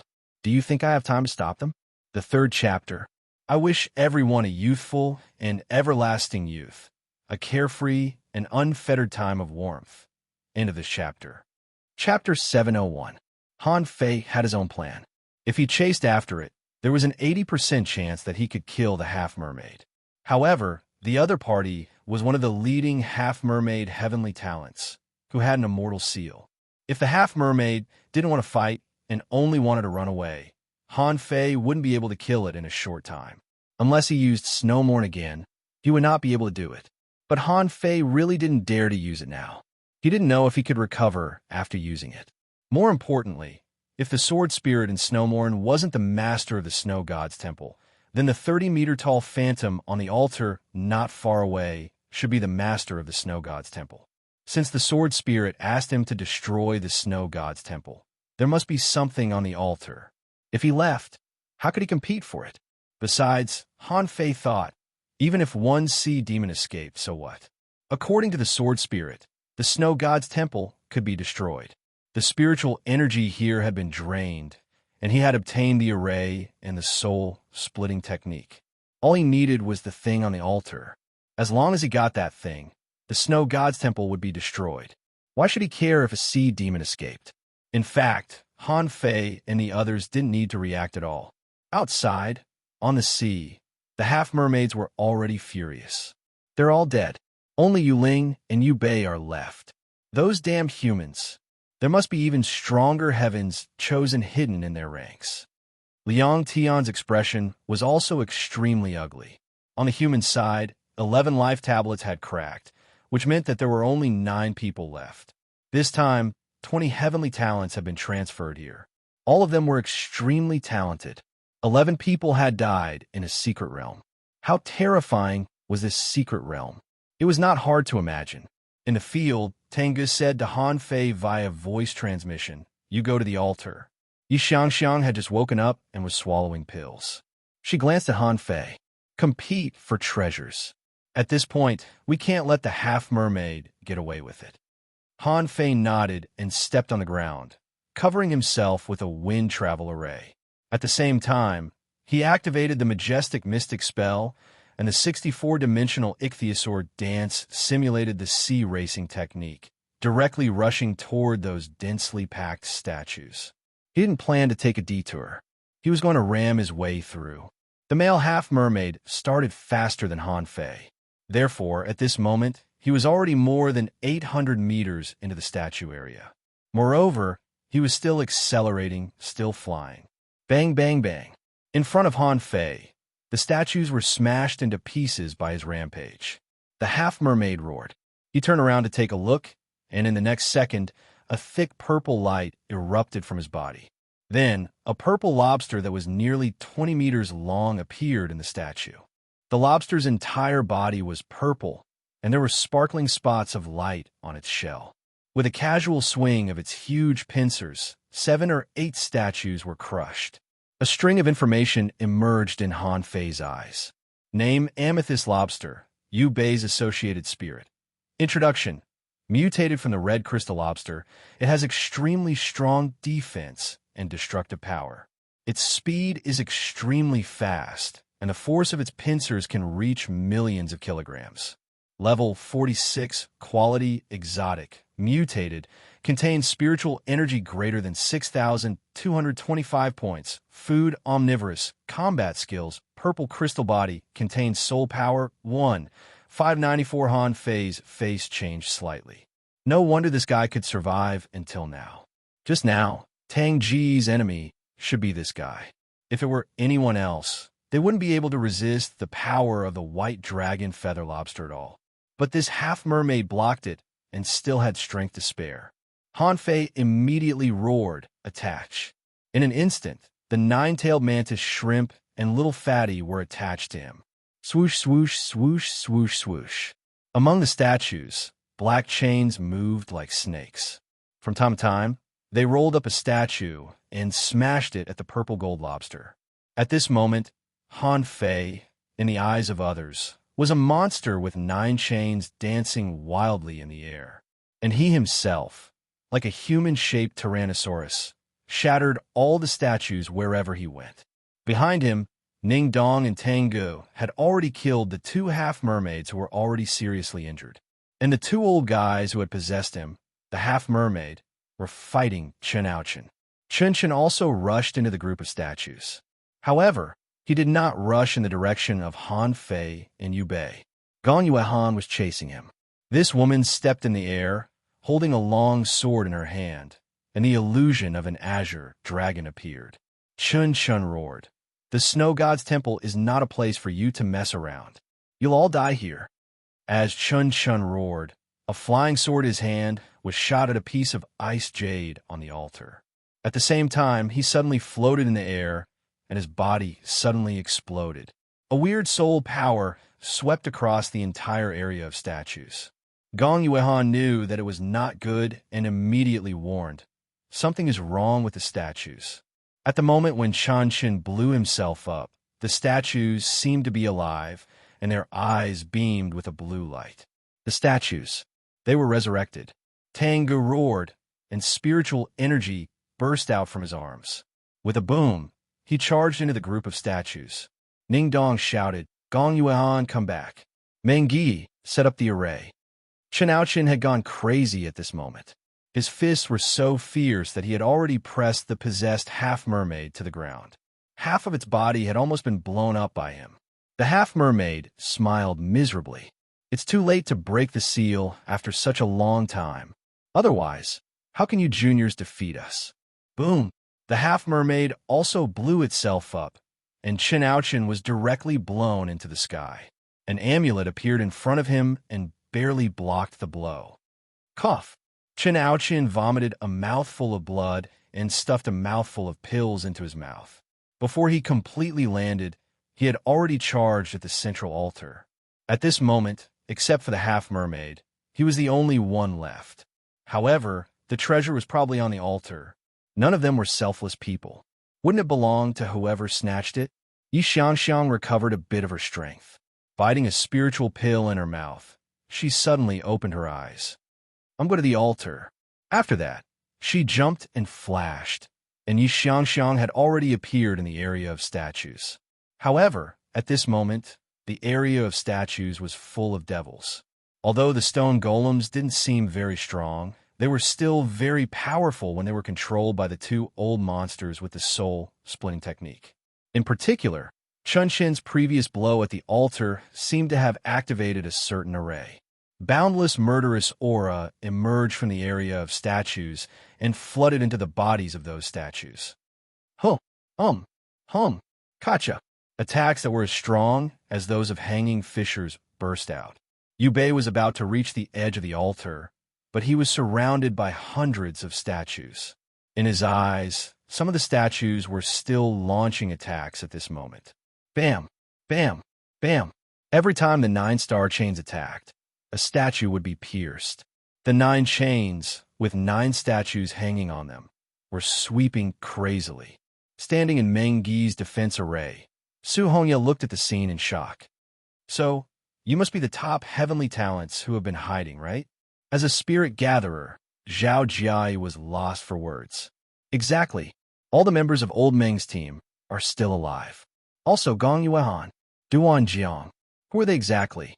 They're so strong, but they pretend to be regular members?" Gong Yuehan said casually, "Give me spiritual energy. I'll go over." Su Hongya and Zhao Jiai were both stunned. "You'll go over? Wait, the statues are all alive. How are you going to go over?" Gong Yuehan glanced at him. "Hurry up." Zhao Jiai smiled bitterly. He thought that he was strong enough as one of the captains of the 4 squads. However, at this moment, he realized that any of the captains here was unbelievably strong. Even Su Hongya's combat ability was extremely high. Or rather, it wasn't luck that he had survived to this moment. At the front, Han Fei was attacked one after another. He didn't dodge with the 108 Desolate God Body or the evasion technique of the Tianfei sect. He was fighting for time. Those attacks weren't weak, but they couldn't shake him. It was the same for Yubei. He could only charge forward unstoppably because he was wearing a divine battle suit. But what about Han Fei? He was wearing an ultra-quality battle suit and even resisted all the attacks with his body. At this moment, he was approaching quickly and was only 200 meters away from him. At this moment, the two of them were only 2,000 meters away from the altar. Han Fei's eyes were cold.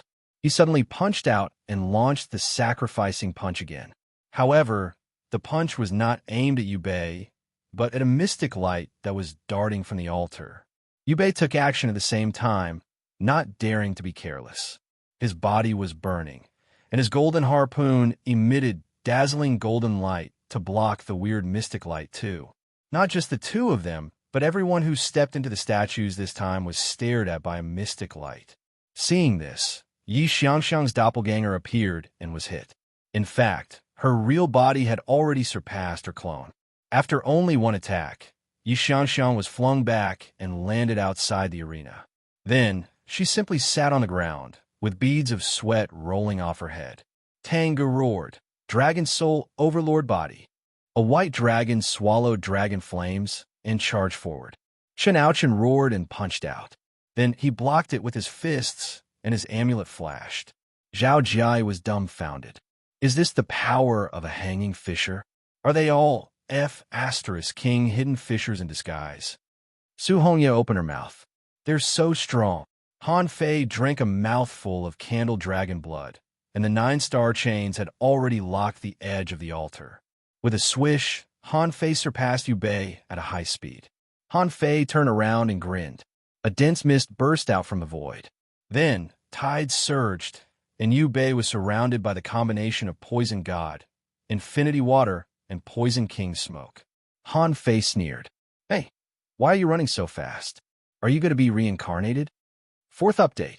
I wish everyone, your eyes are bright, and the road ahead is without wind or waves. End of this chapter. Chapter 702. Yu Bei went crazy. He could resist the mist and the water blades, but he couldn't resist the invisible poisonous smoke at all. Although the divine battle suit on his body blocked the infinity water blades, he still felt that his internal organs were rolling and his stomach was aching. However, he still felt his internal organs churning, and his stomach was in so much pain that it felt like it was about to explode. Standing on the steps of the altar, Han Fei only took one step up. What happened on the steps into the sea last time was still deeply engraved in his head. So, Han Fei was very cautious at this moment. He was even ready to expose the Overlord. But, strangely, nothing seemed to have happened. Han Fei stepped out of the coiled turtle array and the 6 spirits armor, and the octopus behind him was staring at Yu Bei. As for the infinity water, I won't withdraw it. Just prepare to vomit and have diarrhea and die of exhaustion. Meng Yi said telepathically, be careful. Tang Ge said, be careful. Han Fei waved his hand and walked up to the altar in a few steps. There was an array on the altar that he couldn't understand. Han Fei didn't walk in, but simply looked up from outside the array. The long dress of the enormous human-shaped phantom was fluttering, which made Han Fei's heart flutter. If I run to the center of the array and look up, wouldn't I be able to see everything? He wondered if the master of the Snow God's Temple was in the habit of wearing tights. However, when Han Fei's eyes fell on the eyes of the woman's phantom, he was surprised to find that the pair of eyes was staring at him. Shoot! Han Fei subconsciously took a step back. He really didn't like the people of the Snow God's Temple at all. Not good. In the next second, Han Fei seemed to be frozen and couldn't move at all. A strange fragrance crawled into his nose as if it were right next to him. Han Fei couldn't turn his head, but in little Fatty's eyes, he saw a waterfall of green hair that was dangling on his shoulder. Ha ha ha! Han Fei took a deep breath. He struggled to move his eyes, only to see a delicate face smiling at him. The head's chin was against his shoulder. The fragrance that seeped into one's heart was coming from the woman beside him. It could also be coming from her hair. Suddenly, Han Fei felt that his body was slightly tightened. Looking down, she saw a pair of jade-like hands wrapped around her waist and hugged it. Gulp! Han Fei swallowed and felt that his tears were about to fall. What the hell was going on? Han Fei slightly grinned. Hi! In Han Fei's sight, Yu Bei was still struggling in the infinity water. Tang Ge was still rushing left and right, and Gong Yuehan, who was furthest away, was already floating in the air. At this time, Han Fei didn't dare to move. Why was there a woman behind him? No one else reacted? Where did this woman come from? How was he able to appear behind her without making a sound? More importantly, why didn't he feel it when this woman pressed her chin against his shoulder? Something's wrong. Han Fei's body suddenly trembled. It didn't make sense. If there was really someone behind him, then little Fatty's vision should have been blocked by that person. Why was he still able to see everything in a 360-degree view? Han Fei gasped. Who are you? The woman didn't say anything. Han Fei didn't dare to ask. He simply felt that the woman's hands and face were as cold as ice. After a long time, suddenly, a vague voice came to Han Fei's ears. Why do you have demonic qi as a human being? Han Fei took a deep breath. Would you believe me if I told you that a half-mermaid injected demonic qi into my body when I killed her? The voice that seemed to come from nothingness sighed softly next to Han Fei's ears. Such a strong body and such a thick soul, and the air of Snowmorn. Have you seen that woman? Han Fei was shocked. Yes, I have. Isn't that woman a sea demon? Han Fei felt that the hands that were holding him were slowly moving up from his abdomen, to his stomach, to his chest. Han Fei swallowed hard. The Snow God's temple has sunk for countless years. You should be happy that it's back after the Age of Doom. The voice was vague, as if it came from another time and space. But I'm already dead. Hiss. At that moment, Han Fei felt that 10,000 iron-head fish were galloping in his heart. Who am I talking to if you're dead? You're dead physically at best, but your soul is still here, isn't it? Before Han Fei figured out what to say, the woman's hands had already touched his face. It was freezing. That extremely low voice said faintly, "Hey, you don't have demonic qi. I get it. You're from there." Han Fei was lost for words. "Sister, I'm just an ordinary person. I certainly don't have demonic qi." "Ha, poor guy. You must have suffered a lot." Han Fei. Han Fei was lost for words. "Girl, are you talking to me?" Han Fei sensed that the hands on his face were retreating and the fragrance on his side was dispersing too. Perhaps it was the wind, or perhaps it was from somewhere a voice came out. "Fine. I didn't expect that I would fall into your hands in the end. I don't know if it's a blessing or a curse." Han Fei asked in a hurry. "Wait, girl, what are you talking about? I don't understand. Can you explain it to me before you go?" The voice chuckled. "Remember, take your time. Take your time. Remember to come to me. My name is Bingxue Chuling." Han Fei was lost for words. "Wait, why do I have to take my time? How can I find you if you're dead? Hello? Are you still there? Hello? Is the signal bad? Hello?" Han Fei wanted to open his mouth, but when he opened his mouth, a white bead popped out of nowhere and suddenly crawled into his mouth. Then, the bead entered his throat through his mouth, and then dissipated into a stream of air, drifting into his dantian. Han Fei felt that his blood was freezing. What's this? Why did it run in on its own? I'm screwed. I'm screwed. I should have known that I couldn't go to such a weird place as the altar. In his dantian, there was a seed, an insect, and a white bead. There were already 3 things. Among them, the heaven spirit detoxifying insect was holding the seed. The white bead, however, was slowly rotating around the seed. Han Fei shivered all over, as if his body had been freed from a layer of shackles. At that moment, Han Fei suddenly turned around, only to see nothing. At this moment, Tengu glanced at Han Fei. "Is there any danger up there?" Han Fei looked at Tengu in a daze. No. When the woman came just now, Tengu was right where he was now. That woman had been talking to him for a long time. Why was Tengu still there? Han Fei immediately cast his fishing hook at Tengu. Tengu grasped the hook with one hand and flew up, landing directly on the altar. Yu Bei, on the other hand, was already lying on the ground, vomiting crazily as if he were heartbroken. However, Han Fei didn't collect the infinity water because this man must have an immortal seal. After the seal was activated, he would have to kill him again in order to completely kill him. Also, the second kill might trigger the dying strike in a man's body.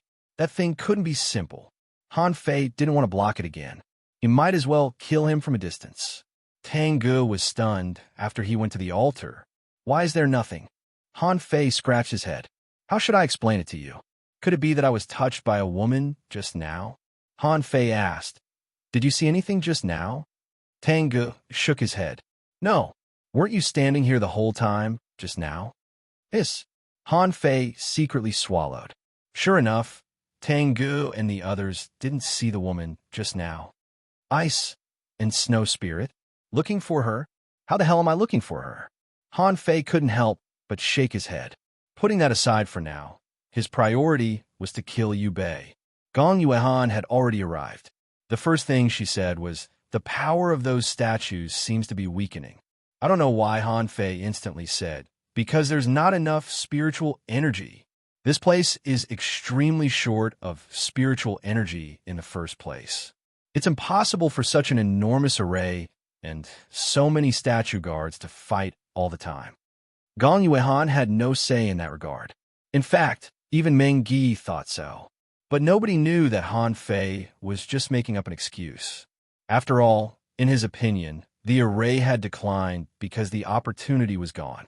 A moment later, everybody gathered around.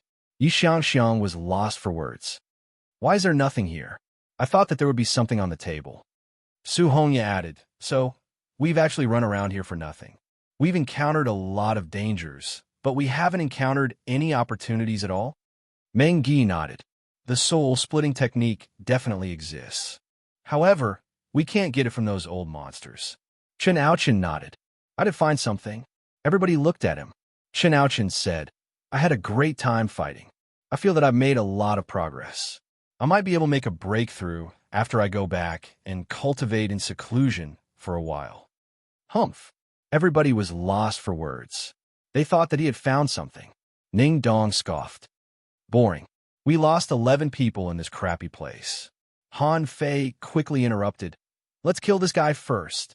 This half-mermaid is dying, and the immortal seal is about to be activated. After we kill him again, we should be able to get out." Tengu was stunned. "The immortal seal? Not good. Run." With that, Tengu pulled Han Fei and rushed out. Han Fei asked, "What's wrong?" The others all ran with him, dumbfounded, not knowing what was going on. Tengu roared, "I've killed this guy once, and the immortal seal has been activated." Hiss! Just at this moment, a powerful force swept over. The fifth watch. I wish everyone. The lights are waning, and the beauties will hold hands and grow old together. End of this chapter. Chapter 703. One dying strike naturally wouldn't be able to kill all 9 of them. Also, all 9 of them were heavenly talents. Meng Yi and Han Fei led the arrays. Ning Dong blocked the attacks. Gong Yuehan attacked with her sword. Tengu attacked with his halberd, and Chen Aochen punched with his fists. Everybody put up a strong resistance. In addition, everyone had run quite a distance, so basically they only spat out a mouthful of blood before they managed to block it. Kacha! In the underground palace, the ceiling suddenly cracked. When everyone saw this, they immediately thought to themselves, "Not good." Meng Yi shouted, "Run!" Half an hour passed. On the surface of the sea, waves were surging, and the seabed was roaring. A swift figure suddenly broke out of the water and rushed directly to the half-mermaid's side. Liang Tian sneered when he saw that. "Why, there's only one left?" The leader of the half-mermaids was rather unsteady. He looked at Yuling, who had escaped, and seemed to be talking telepathically.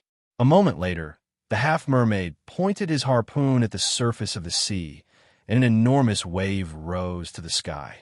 Liang Tian sneered and unleashed a 1,000-meter-long aura with his longsword. The sword cut off the flow, and the huge wave collapsed with a loud crash.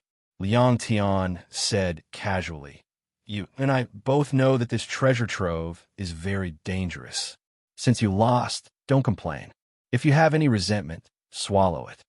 The half-mermaid leader sneered. "I'd like to see how many human beings are left."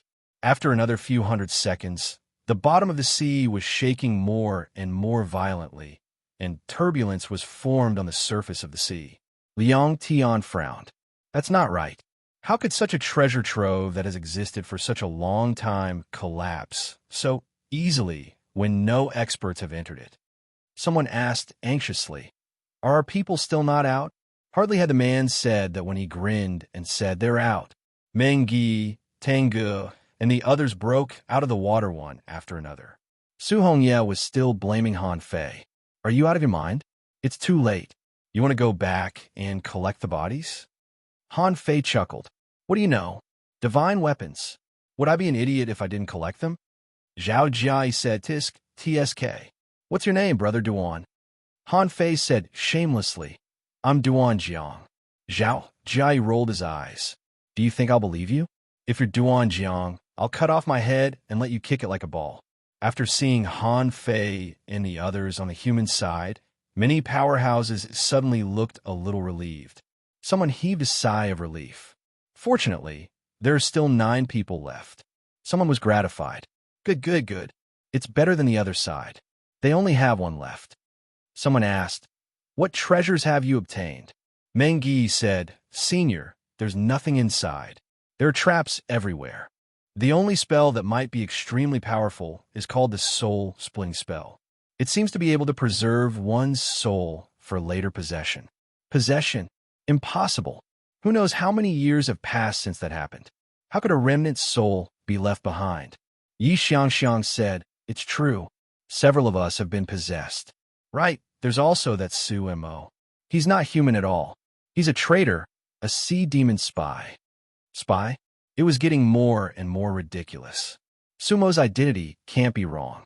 How could he be a spy? Impossible. If it's a sea demon, why doesn't it have demonic aura? Su Hongye said, we all saw it. Su Mo suddenly went on a rampage and heavily wounded me. I might have been killed if it weren't for Xiangxiang and Tangu. Liang Tian looked at the half-mermaid leader thoughtfully and said to everyone, you go back first. Now that the treasure trove has been broken, I'll see if I can find anything else. The half-mermaid leader seemed to be thinking the same and dove into the sea. Han Fei and the others flew back at full speed on the boat. Han Fei asked, the place down there has already collapsed. Can you go there now, Senior Liang Tian? Someone said, it's exactly because the seal has been completely broken that they can enter. Otherwise, the place might have collapsed if they broke the seal in the beginning. They can only look for opportunities in the ruins at best. Liang Tian didn't return until 6 hours later. After Liang Tian returned, everybody began to describe their experience in the Snow God's temple. Only then did Han Fei discover that among the remaining 8 people, Gong Yuehan and Ning Dong were also almost possessed. However, the explanation of these 2 people was very simple. Gong Yuehan simply said that her teacher planted a soul-protecting power in her head. Ning Dong's answer was even simpler. He had a soul-protecting secret treasure. Just from his point alone, one could tell that these 2 people had quite a background. Tangu couldn't avoid it. After all, Yi Xiangxiang and Su Hongye both saw it. At that time, the pressure of Tang Ji's soul had pressed the 3 of them to the ground, which was no joke. So, Tangu said calmly that it was a mysterious method that his teacher set up. Everybody knew who Tangu was. He was a distinguished disciple of the Heavenly Sword sect. They even knew the relationship between Tangu and Mu Ling. Also, with Yi Xiangxiang and Su Hongye's testimonies, nobody doubted it at all. As for Han Fei, he did exactly the same. Everybody claimed that it was a gift from their seniors, and Han Fei was no exception. So, Han Fei said, it's a mental barrier that my old man set up for me. It's not a problem for me to possess someone. Liang Tian instantly asked, aren't you from the Thug Academy? Han Fei nodded. That's right. That's why my old man is awesome. Liang Tian frowned. Isn't the Thug Academy supposed to let the students explore on their own? Everything is in the students' own hands. Han Fei was briefly stunned. Why did Liang Tian know the Thug Academy so well? Han Fei began to brag. That was before. Now, nobody is in the Thug Academy, so I've given them everything. I have both the amulet and the immortal seal, so it's not surprising. Liang Tian slightly nodded and asked, I'm told that you were the first to charge to the altar in the underground palace. What did you see? Han Fei blinked and said, I only saw an array on the ground, but I couldn't understand it, so I didn't go in. Also, everybody saw the illusion of a woman floating above my head. Liang Tian asked, nothing else? Han Fei shook his head. Nothing else. I went up first, and Tangu came later. Then, Gong Yuehan came. We all stood by the altar and didn't move at all. Everybody was watching us. Liang Tian nodded. Okay, you can go back now. You've made multiple contributions this time by luring the sea demons astray and setting traps to ambush others. Considering your performance, you've been granted the title of Guardian of the Sea. Also, I'm told that you looted a divine battle suit and 2 divine harpoons, right? Han Fei instantly stepped back. Senior, they're not from a treasure trove. They're my trophies, right? Liang Tian said casually. You can keep 1 harpoon. Submit the battle suit and the harpoon. I'll give you 2 million points of credit. Han Fei was lost for words. He couldn't have looked more pained and regretful. Senior, those are divine weapons. Are they only worth 2 million points of credit? Liang Tian shook his head helplessly. Although this is a little too much. Although it's a bit outrageous. You know how rare divine weapons are on the Scattered Stars Island. Also, you must know that the golden battle suit and the golden harpoon are not divine weapons. Han Fei instantly said, that's impossible. I've seen the defense and attack power of those things in person. They're unbelievably strong. They're very similar to the one in Yu Ji's hand that I fought last time. Liang Tian chuckled. You're just playing tricks. You're a refiner yourself, and you've seen semi-divine weapons and divine weapons. How can you not tell them apart? You'll know it when you ask Beihua later. Also, the Scattered Stars Island bought your battle suit and harpoon mainly for the Scattered Stars 4th unit to study. Do you think they'll give them to you? Just give them to them. After all, there's a reward. Han Fei asked timidly. What if I don't want to give them to you? Liang Tian glanced at Han Fei. Then it won't be so easy for you to do your one-stop refining and soul-sealing promotion every day. Han Fei instantly gritted his teeth. Then, forget it. I'll just give them to you. Well, I'm just so selfless. Liang Tian staggered. Selfless? Selfless? Liang Tian said angrily, get the hell out of here.